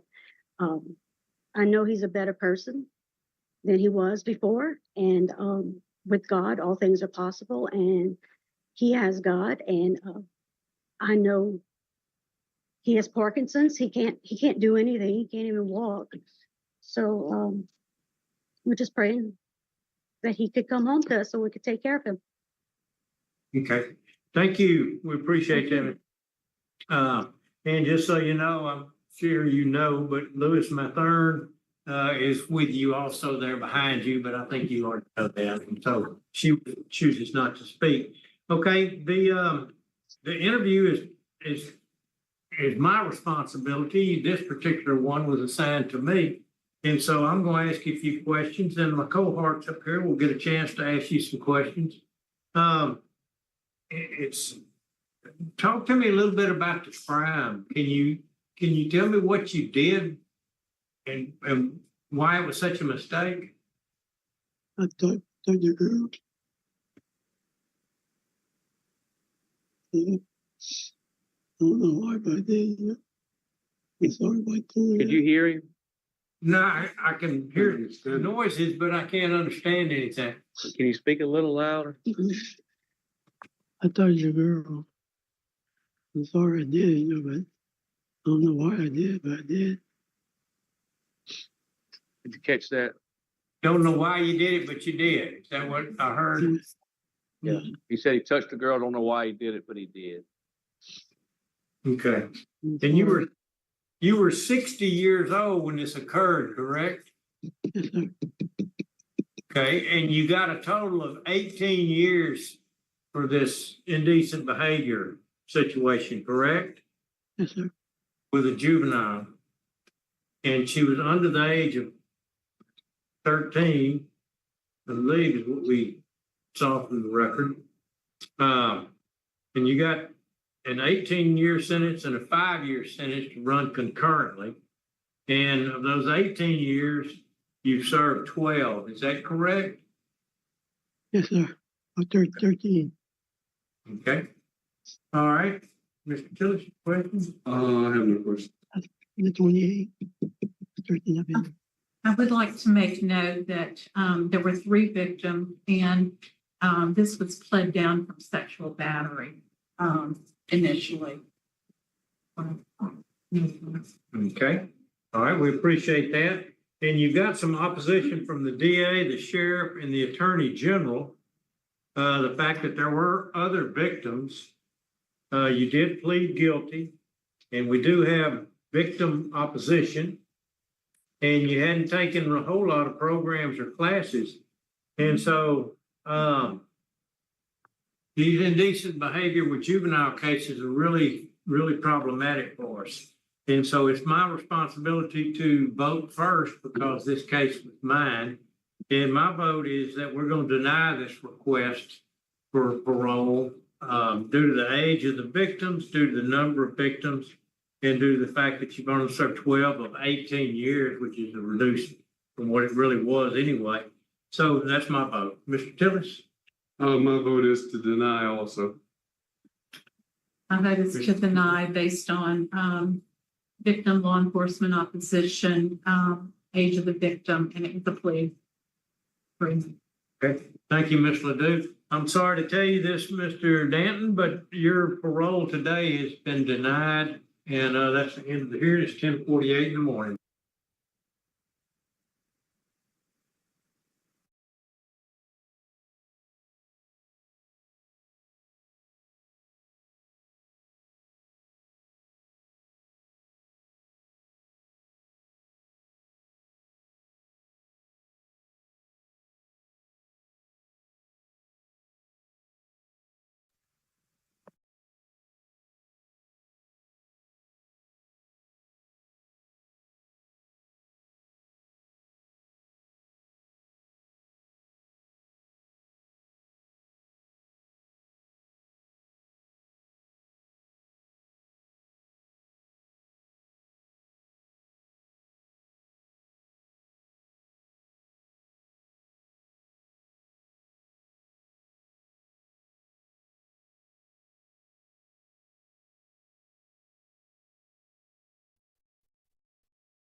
Look here. Rita, come here.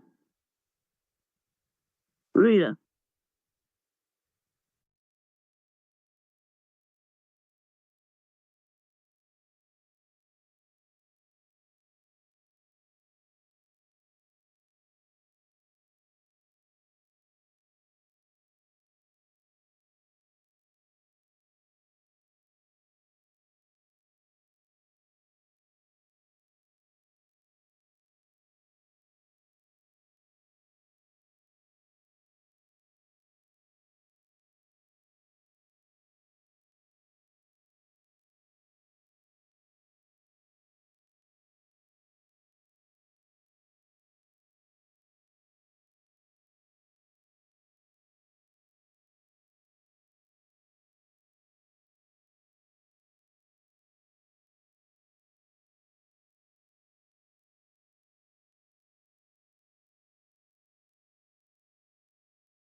Let's do it. Mama.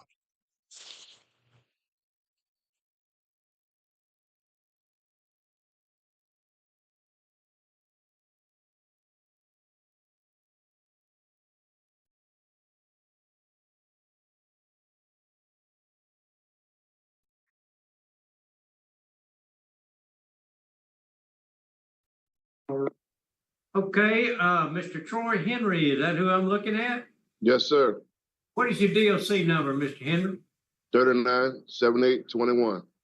Okay, thank you. We're in Baton Rouge at the headquarters of the DOC. as you can see our name tags, the three of us on the committee on parole today, we've had several hearings. We had several there at Dixon, and we got another one at Dixon. Warden, would you introduce the folks that's in your room with you? Yes, sir. Dusty Bickham, Warden. Down Cavalier Classification. Ashley Bradley, Records. Alvin King, Reentry. Curtis Thurman, Mental Health. That's it, sir. Well, you got a lot of folks, and we hadn't had them introduce themselves earlier, and I apologize for that. But that's all right. Anyway, well, thank y'all all for hosting us and the work that you each do. Thank you, sir.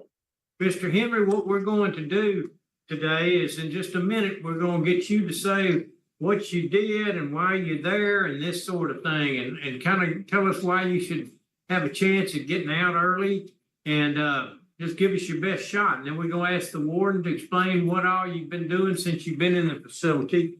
Then we'll hear from Carrie Myers with the Parole Project. We'll hear from Georgia Henry. Then we'll hear from Marlena Shupo. If I'm saying that right, I hope I am. And then we will turn it over to Mr. Tillis, who will be the lead interviewer, and then we'll ask questions, we'll make our decision.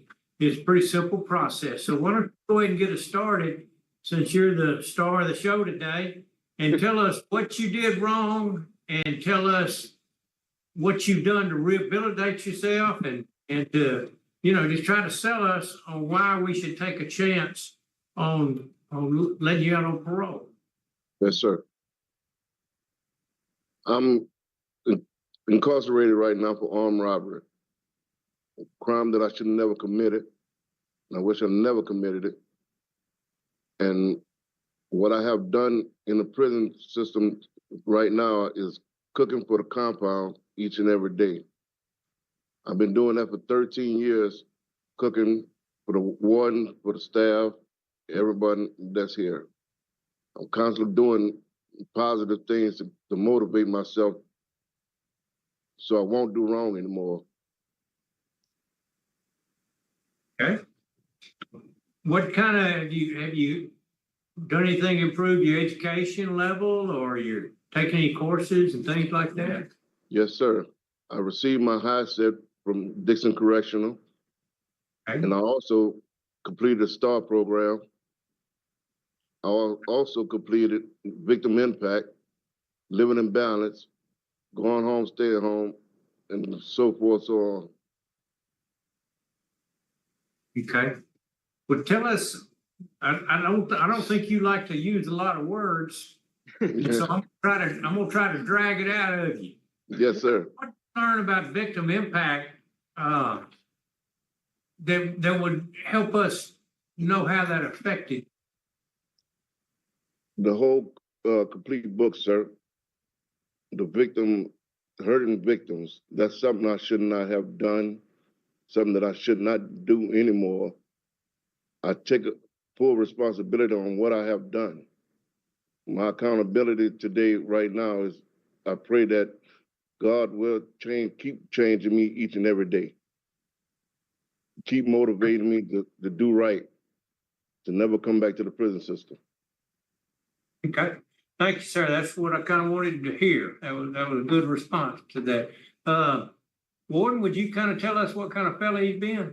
Yes, sir. I'm sorry I'm laughing a little bit because right before the hearing started, I told him, I said, you don't like to say a lot of words. You're going to have to say more words to explain what your situation is. And then you called him out on it. So I thought that was pretty funny.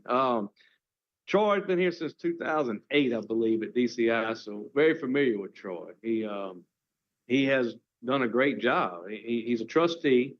And like he talked about, he works in the kitchen. He cooks not only for the inmate population, does a great job there, but also our special events, special occasions, things that we have things going on. He's always one we pull over to kind of help assist for taking care of that, and does an amazing job. Pretty good chef, I have to say. He's part of Toastmasters. He's got good programs. And as you see, he's got Parole Project behind him, which we all know is a good organization. So just write-up history. I think 2021 was his last write-up I think he had, which is little bumps in the road, but he's really been doing well since then. So Troy's done a good job. That was for an intoxication, wasn't it, Warden? Yes, ma'am, it was. Okay. All right, who is, Warden, who is seated behind you? I don't think I think this is Troy's father. I think that's his father. okay. All right, well, just didn't have you introduce yourselves earlier, and welcome, sir. Thank you for being there to support your son. Okay, the next thing we'll go into now is to talk, Mr. Myers, are you around and available? There you are. Would you talk, sir? Thank you, Mr. Prater. Kerry Myers with Louisiana Parole Project, here to let the board know that we have accepted Mr. Henry as our client. Should this board grant him parole today, he will come to our program and he will complete in residence phase 1. While in phase 1, he will be evaluated by our social workers for substance abuse and follow any recommendations. We've already spoken to Mr. Henry about that, and he's agreed to follow any recommendations. He will also participate in other aspects of our program, which include technology, financial management, goal setting, social norms, healthcare navigation, the full complement of the program that Parole Project offers. You know, I'd like to just reiterate a little bit about what the warden said. He's been on the same job for 13 years, stability. I think that's important. He's been a trustee for more than 7 years. He's in the honor norm. He has taken the STAR program. He's taken Living in Balance. And Ms. Ledoux, to address the concern that you had on the last write-up, since that write-up, he's taken relapse prevention in 2023, and in 2024, alcohol and other drug treatment for criminal addictions. He's taken those programs. He's addressed the issues, and you can see by not only the comments from the warden, but the work, he's turned the corner.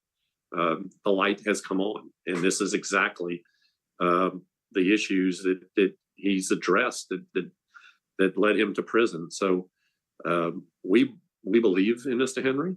I'd like to also point out one other thing. Growing up, he was in special education and struggled through school.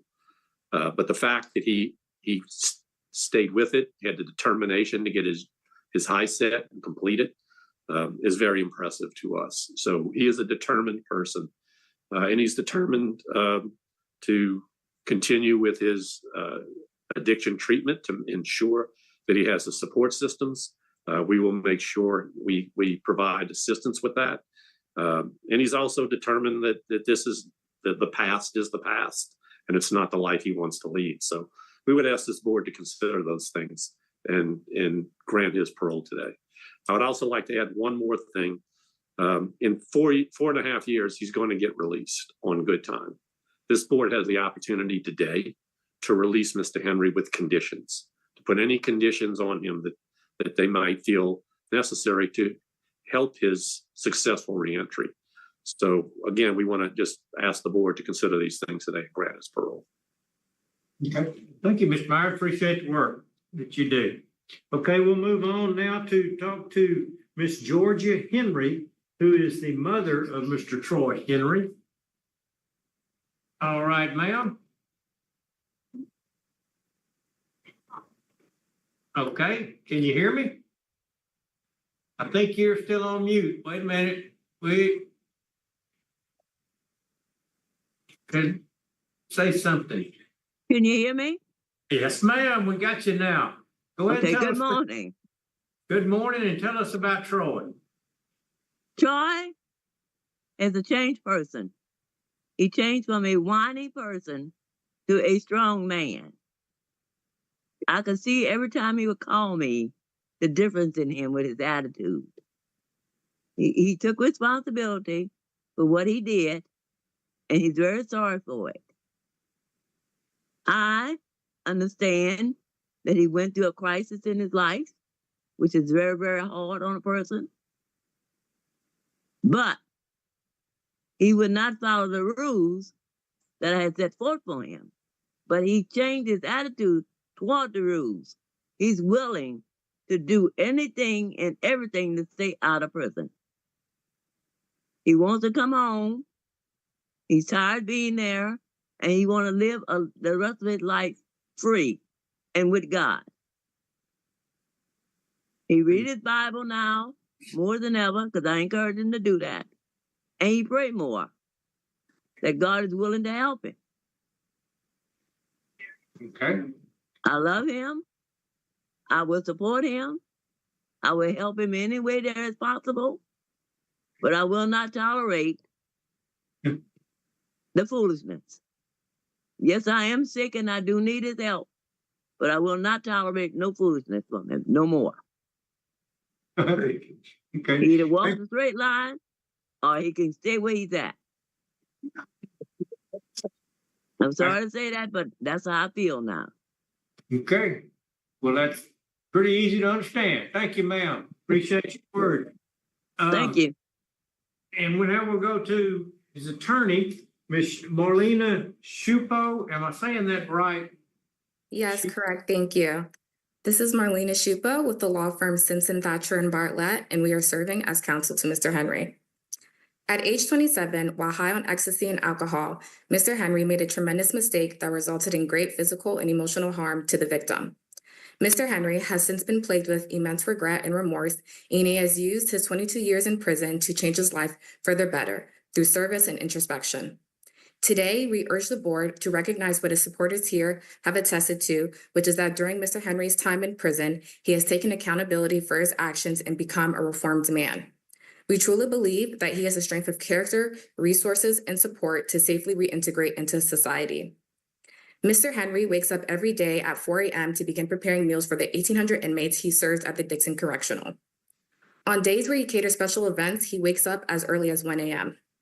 Mr. Henry has dedicated the past 13 years in serving the Dixon community with love. Quoting Mr. Henry, "Every meal I prepare gives me relief, as I'm taking care of others by providing them nourishment. It brings me immense joy." During his last parole hearing in April 2023, the victim's recounting of the offense made a huge impression on Mr. Henry, who understood then that the victim had continued to suffer all of these years. Through a 13-week victim impact course Mr. Henry subsequently took, he gained more insight into the consequences of his actions and how those actions affected the victim. Though Mr. Henry's remorse cannot make up for the harm he caused the victim, his actions since then demonstrate that he is not the same person he was when he was 27 years old. As Mr. Henry's parents have observed, Mr. Henry is better able to control his emotions and make wise, thoughtful decisions about who he associates with and how he spends his time. Substance abuse treatment was also recommended by the board at Mr. Henry's last parole hearing. Mr. Henry is committed to maintaining a substance and alcohol-free life. Through classes, he has educated himself on the mental and physical effects that substances cause. He attends Narcotic Anonymous and Alcohol Anonymous meetings weekly, and since his last parole hearing, he has completed the STAR program where he took 3 drug and alcohol abuse prevention courses. Outside of prison, we strongly believe that Mr. Henry will be able to maintain his sobriety through the continued attendance of Narcotics Anonymous and Alcohol Anonymous meetings, support from the Louisiana Parole Project, and the learned knowledge that those substances are not conducive to happy, healthy life. Suffering from substance abuse is not an affliction that can be cured within the span of a few years, but is rather an ongoing battle that Mr. Henry actively commits to fighting every day. And he is more than willing to do any program that the board recommends. We believe that Mr. Henry has the necessary support to navigate the outside world. In addition to the Louisiana Parole Project programming, upon release, Mr. Henry will reside with his mother, Georgia, and his older brother, Antonio, who will watch out for him emotionally, financially, and spiritually.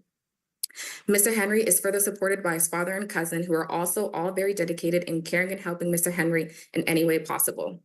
Mr. Henry's support system only further motivates him to maintaining a law-abiding life, as he will not and cannot disappoint his family again. Mr. Henry is ready to re-enter into society. His record, parole application, and supporters affirm that here today stands a changed man that is unrecognizable to the man that first entered prison. Mr. Henry would like the chance to introduce this better version of himself to the outside world, and we ask that the board today grants Mr. Henry the opportunity to do so. Thank you. Okay, thank you, ma'am. We appreciate that very much. We thank you. Mr. Tillis, I believe that it's time for you to begin the questioning. Good morning, Mr. Henry. How are you? I'm all right, sir. What other skills do you have besides cooking? I can operate a forklift, Skytrack, Bobcat. I can dig foundation work, concrete work, Oh, that's good. The chair had asked you some questions earlier, and he that answered some of my questions. Morton, sir, you say he's a good cook? Yes, sir. Yes, sir. He just don't talk much, huh? He does not, but he cooks well. All right. I have no more questions.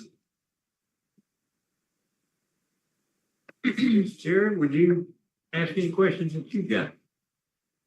Mr. Henry, to be honest, your behavior within the jail was pretty bad until 2021. What happened in 2021? For some reason, you haven't had any write-ups since then. Yes, ma'am. I had a downfall upon myself. Just beating myself up constantly, smoking mojo, something that I should not have done. And by the grace of God, he lifted that seed out of me. That's why I keep reading my Bible and coming to him and asking him to keep delivering me, get that sinfulness out of me. So in 2021, you kind of had a turnaround in your thinking. Yes, ma'am. Well, I've noted that. I have to say you have probably one of the best educational accomplishments that I've seen with the number of courses. You took Thinking for a Change. Tell me about what you learned in that course. Thinking for a Change is thinking about all the things that I have messed up on. And it changed me for the better now. I made mistakes, constantly keep making mistakes, but Thinking for a Change helped me to improve better on my thinking, my cooking skills, everything that I do now.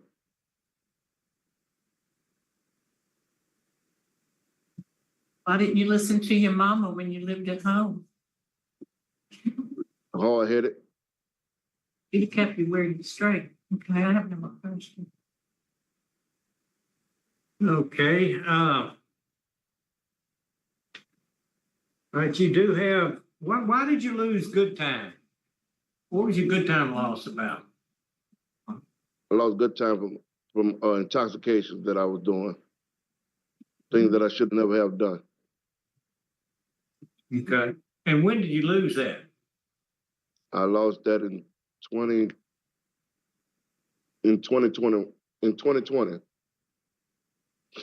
Okay. And what was it for? Intoxications. That was the intoxication deal we're talking about. Yes, sir. Okay. All right. You do have 2 victims that are opposed. How did you pick those victims? My fall partners and us just randomly just went on robbing. Okay. All right. How many years have you served?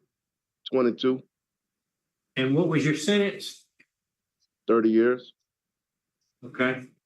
All right. Okay, that's all the questions I've got. Good. Mr. Tillis, I think it's you to Vote. lead voter. Yeah, okay. Mr. Henry, at this time, my vote's going to be to grant. And to the condition I probably have would be to go to the Louisiana Parole Project. Okay. Mr. Henry. I like the turnaround I see. I appreciate the programming. I think that if there was something that I was really going to be afraid of, that I would sense from the warden that there was some cause for pause. And, I think going to the Parole Project and guys, don't cut him loose early. I think he needs at least 9 months there. And I need him to do some NAAA meetings regularly, twice a week at first.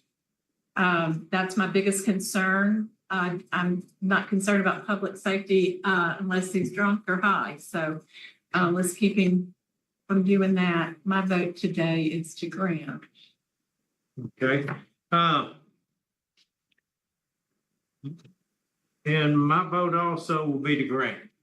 I kind of hesitate to do that because I don't know, but I got a good feeling about you. I think you're going to think you're gonna be good, but I agree the parole project's gonna have to really do whatever they need to do on the substance abuse aspect of it, because you're gonna have to wrestle that alligator for a long time. Yes, sir. And for the rest of your life. And so we're taking a big chance on you this time. But you have, at this point, been granted parole. The time is 11:21 in the morning. That's the end of.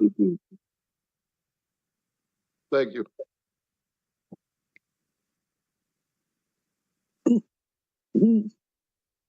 He's granted it. Granted it? Yeah.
Okay, good morning again.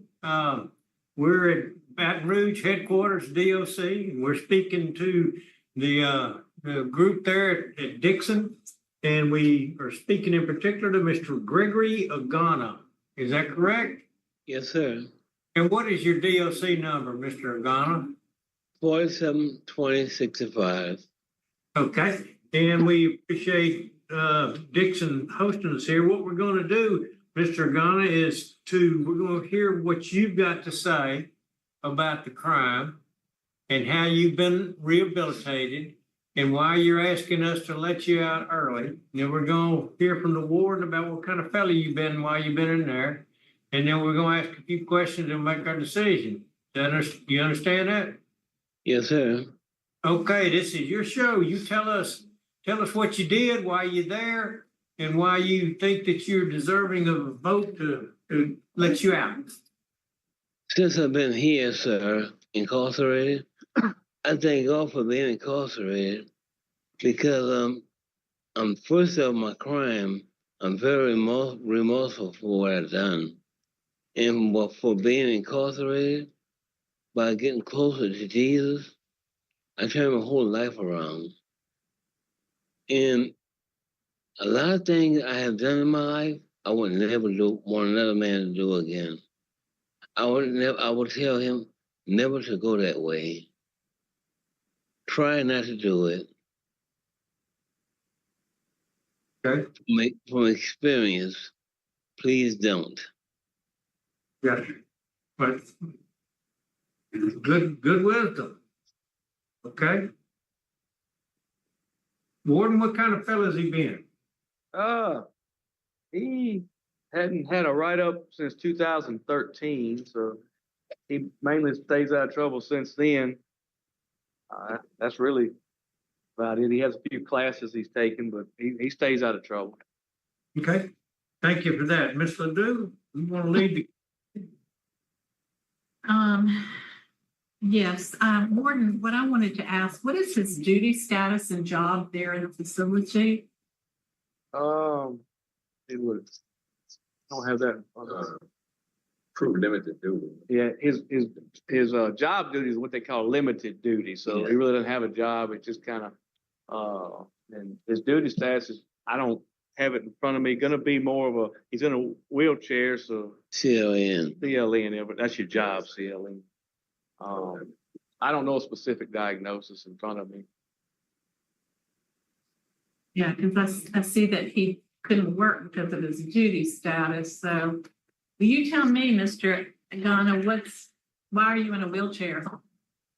Because of the aneurysm I had way back in 1980 was before the incarcerated.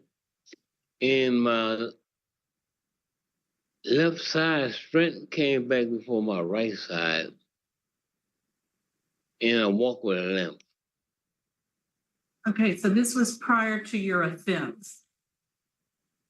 Ma'am? This was prior to your crime. Oh, yes, ma'am. Okay, so you came into prison in a wheelchair. No, ma'am. I received the wheelchair in jail. It got worse. Okay. Is your relationship with the victim? We don't even talk. Were you related to that victim? Oh, stepfather. Okay.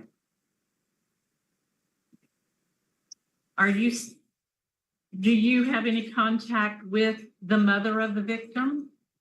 No, ma'am. Not at all. They're both very opposed. Okay. I appreciate that you've taken sex offender classes.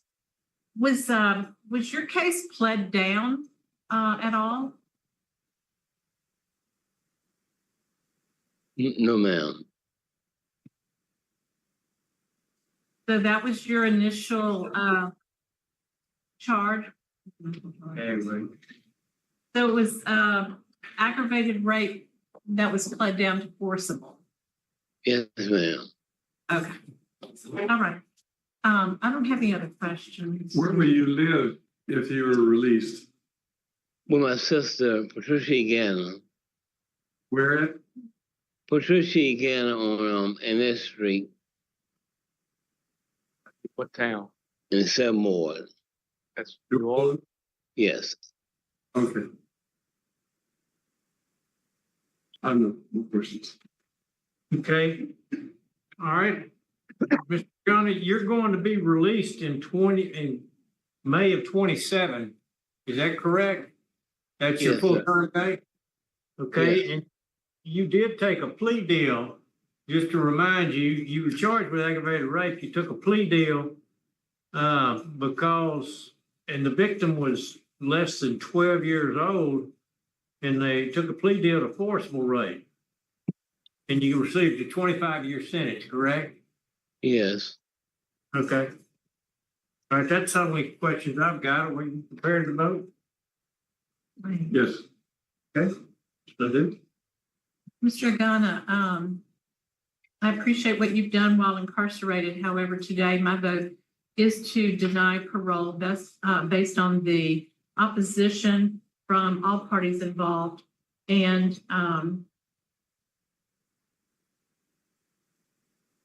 the age of the victim. Okay. My vote will be to deny also. Deny. For the same reasons. Yes. Okay. All right, and my vote also is to deny for the same reason, the age of the victim opposition, and I think that you need to go ahead and serve the rest of your time. That be conclude this here. Warden, thank you for hosting us. I think you the last hearing that we had. Time is 11:33 in the morning. It's still the 8th day of July, and we're out of Dixon for now. Thank y'all. Y'all have a blessed day. Yeah.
Hey, Mr. Frazier, how are you today? All right, how you doing? I'm doing good. What is your DOC number? 712751. Okay, and do you have a waiver in front of you that talks about your revocation hearing? And Yeah, it says parole revocation questionnaire. yes, sir. Did you sign that? Yeah, I signed it. And you understood what was on that? Huh? Yes, sir. Okay, good, good. And you don't have an attorney representing you? No, sir. I got an attorney, but I don't think he's here. I'm gonna just represent myself. I had talked to one before I went to court.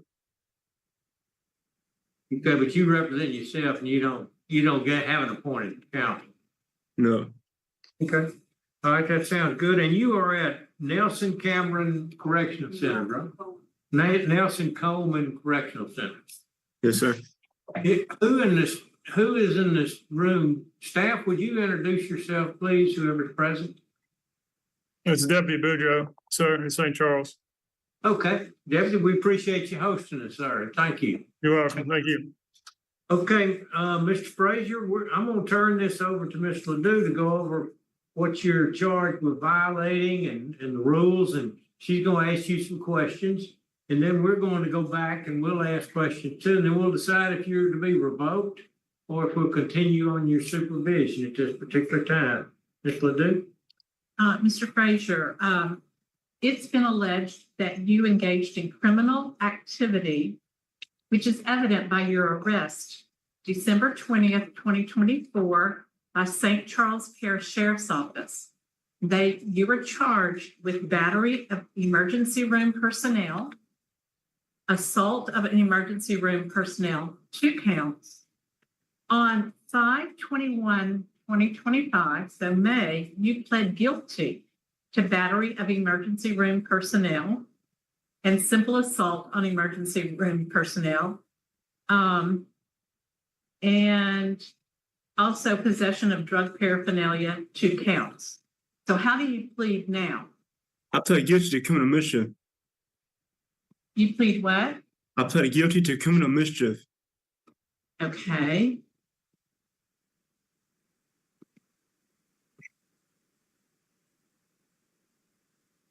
Let us do some checking here for just a second. All right.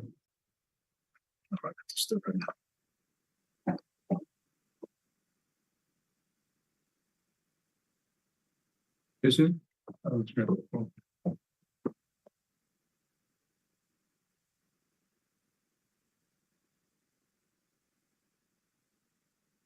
Hey, That's got criminal mischief on it? Thank you.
Okay.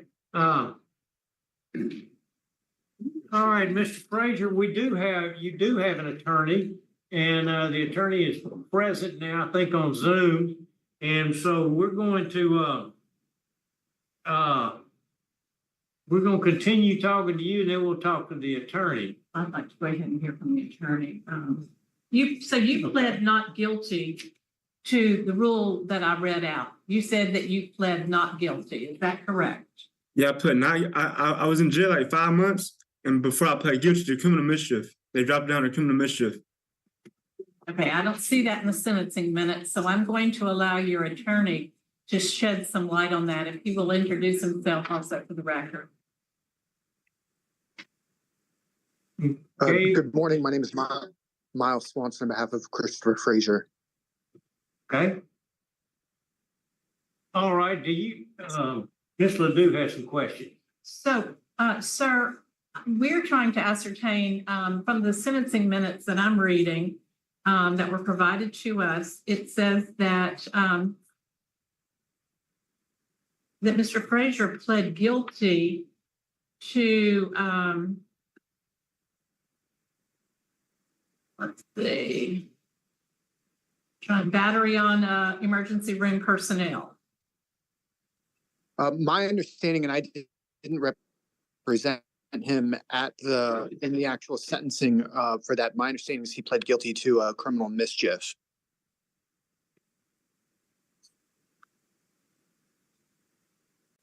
I did not represent him in that charge. I've been only appointed for the parole hearing, but in talking with his attorney, Don Paul Landry, it was my understanding he pled guilty to criminal mischief.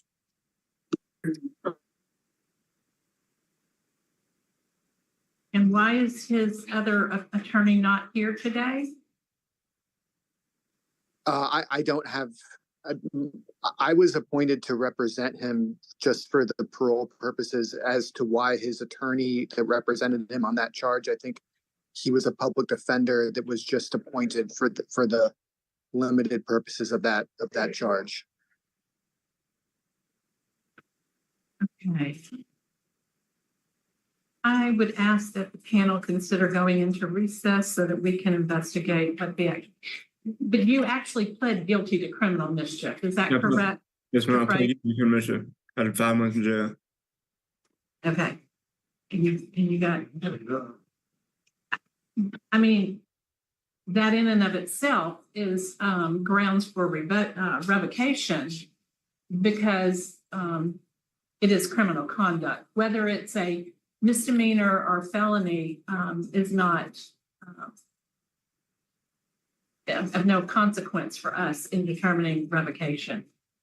Do the other members have any questions? I have. Mr. Frazier, what happened in the emergency room? I went for I had brain tumors and I got heart murmurs. And I went for MRI with a CAT scan and EKG, and he had tried to give me a shot. I forgot what the shot was called. And I told him no, and then they had strapped me to the gurney or whatever. And then after that, they came in there and he booked me in with assault and a battery. But they had told me they would drop. They had told me that I can't get revoked for criminal mischief. That's the only reason I pled guilty. Well, I don't know if they told you that or not, but that isn't true. I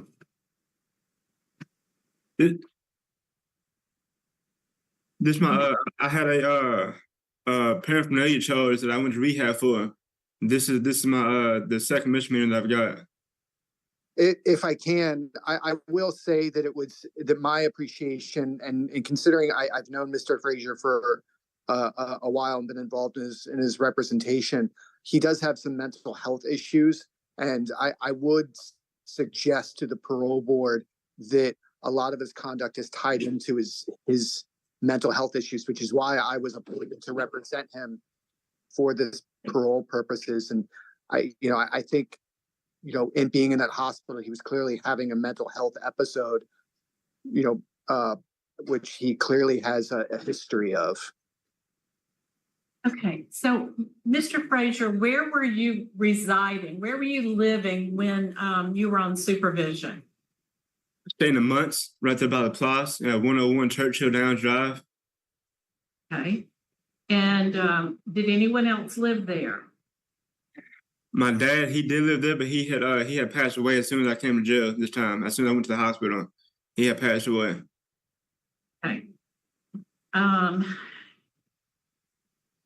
So you were actively doing drugs, according to your parole officer. There were dirty needles and spoons on the floor, evidence of drug involvement. So you were doing drugs while you were out. Is that correct? I had a paraphernalia. They found a spoon in my room, and my dad's a diabetic. But they did find a spoon in my room, and I had to go to rehab for it. But other than that, the needles, my dad's diabetic. But he has needles. Okay. So had you been receiving mental health treatment while you were on supervision? I take a shot. I take an Invega shot once a month. I go to the mental health center and I take a shot once a month. And you were on the shot when you had this episode at the emergency department? Yes, ma'am. The medicine they were trying to give me at the emergency room is for like it affects your DNA. And I didn't know how many brain tumors I had at the point. So I told him no, and then that's when he harassed me and put me on a gurney. And after that, I just done my time.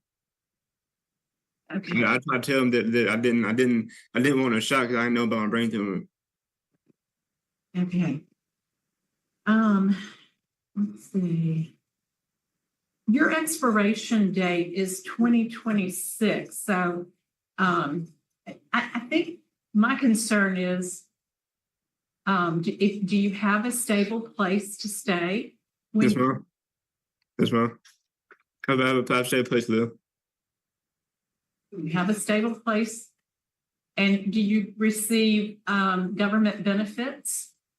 I'm a tattoo artist. Okay. I do tattoos. So you are able to supply my cigarettes. support yourself. Yes, ma'am. I'd like to go into executive session. Okay, we have a motion for an executive session. I second. Got a motion and a second. All in favor, say aye. Aye. So we're. Brown? Yes. Yes. Yes. Okay, we'll be in executive session for just a few minutes to discuss this, and then we'll come back and ask any more questions or make our decision. All right, thank you. Yes, sir.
Okay, we are back and we need a motion to get us out of executive session.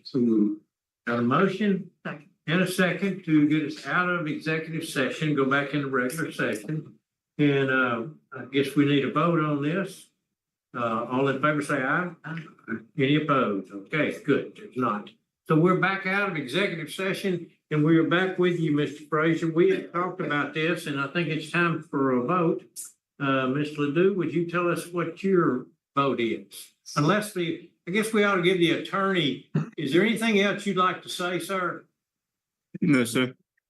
Okay. What about the attorney? I will just say that again, and the reason why I believe I was appointed just for the sole purposes of this parole revocation was because of Mr. Frazier's mental health and history of mental health issues. And while, obviously Mr. Frazier has had a history of drug abuse, and I'm sure that plays into his mental health issues. I believe that the conduct for which he's before the board was clearly he was having a mental health episode. He might have been on medication, but as I'm aware of in my practice, is medication and these sorts of things wax and wane, and medication helps sometimes and it doesn't. It needs to be adjusted. So I would ask the board to take Mr. Frazier's mental health history and what I believe to him being having a mental health episode when this occurred, take that into consideration. Okay, thank you, sir. We'll do that. Mr. Ledoux? And that's what I was reviewing, is to make sure I understood the sequence of the events. Mr. Frazier, apparently you did have some substance abuse problems that were addressed through counseling, but you continued to be to use illicit drugs. I believe that you were having that mental health was a significant part, but you were also under the influence of illegal drugs during the commission of that hospital scene. My vote today is not punitive, but I am voting to revoke your parole. But I'm stipulating that you need to go to Elaine Hunt for mental health evaluation and substance abuse evaluation during your time. Yeah, so my vote today is to revoke with those stipulations. And my vote also is to revoke. Okay. And I likewise am voting to revoke because you're in violation of I believe it's number 4, which is violating the law while on probation or parole. And so for that reason, your parole is today revoked, sir, and good luck. Time is now 12 noon.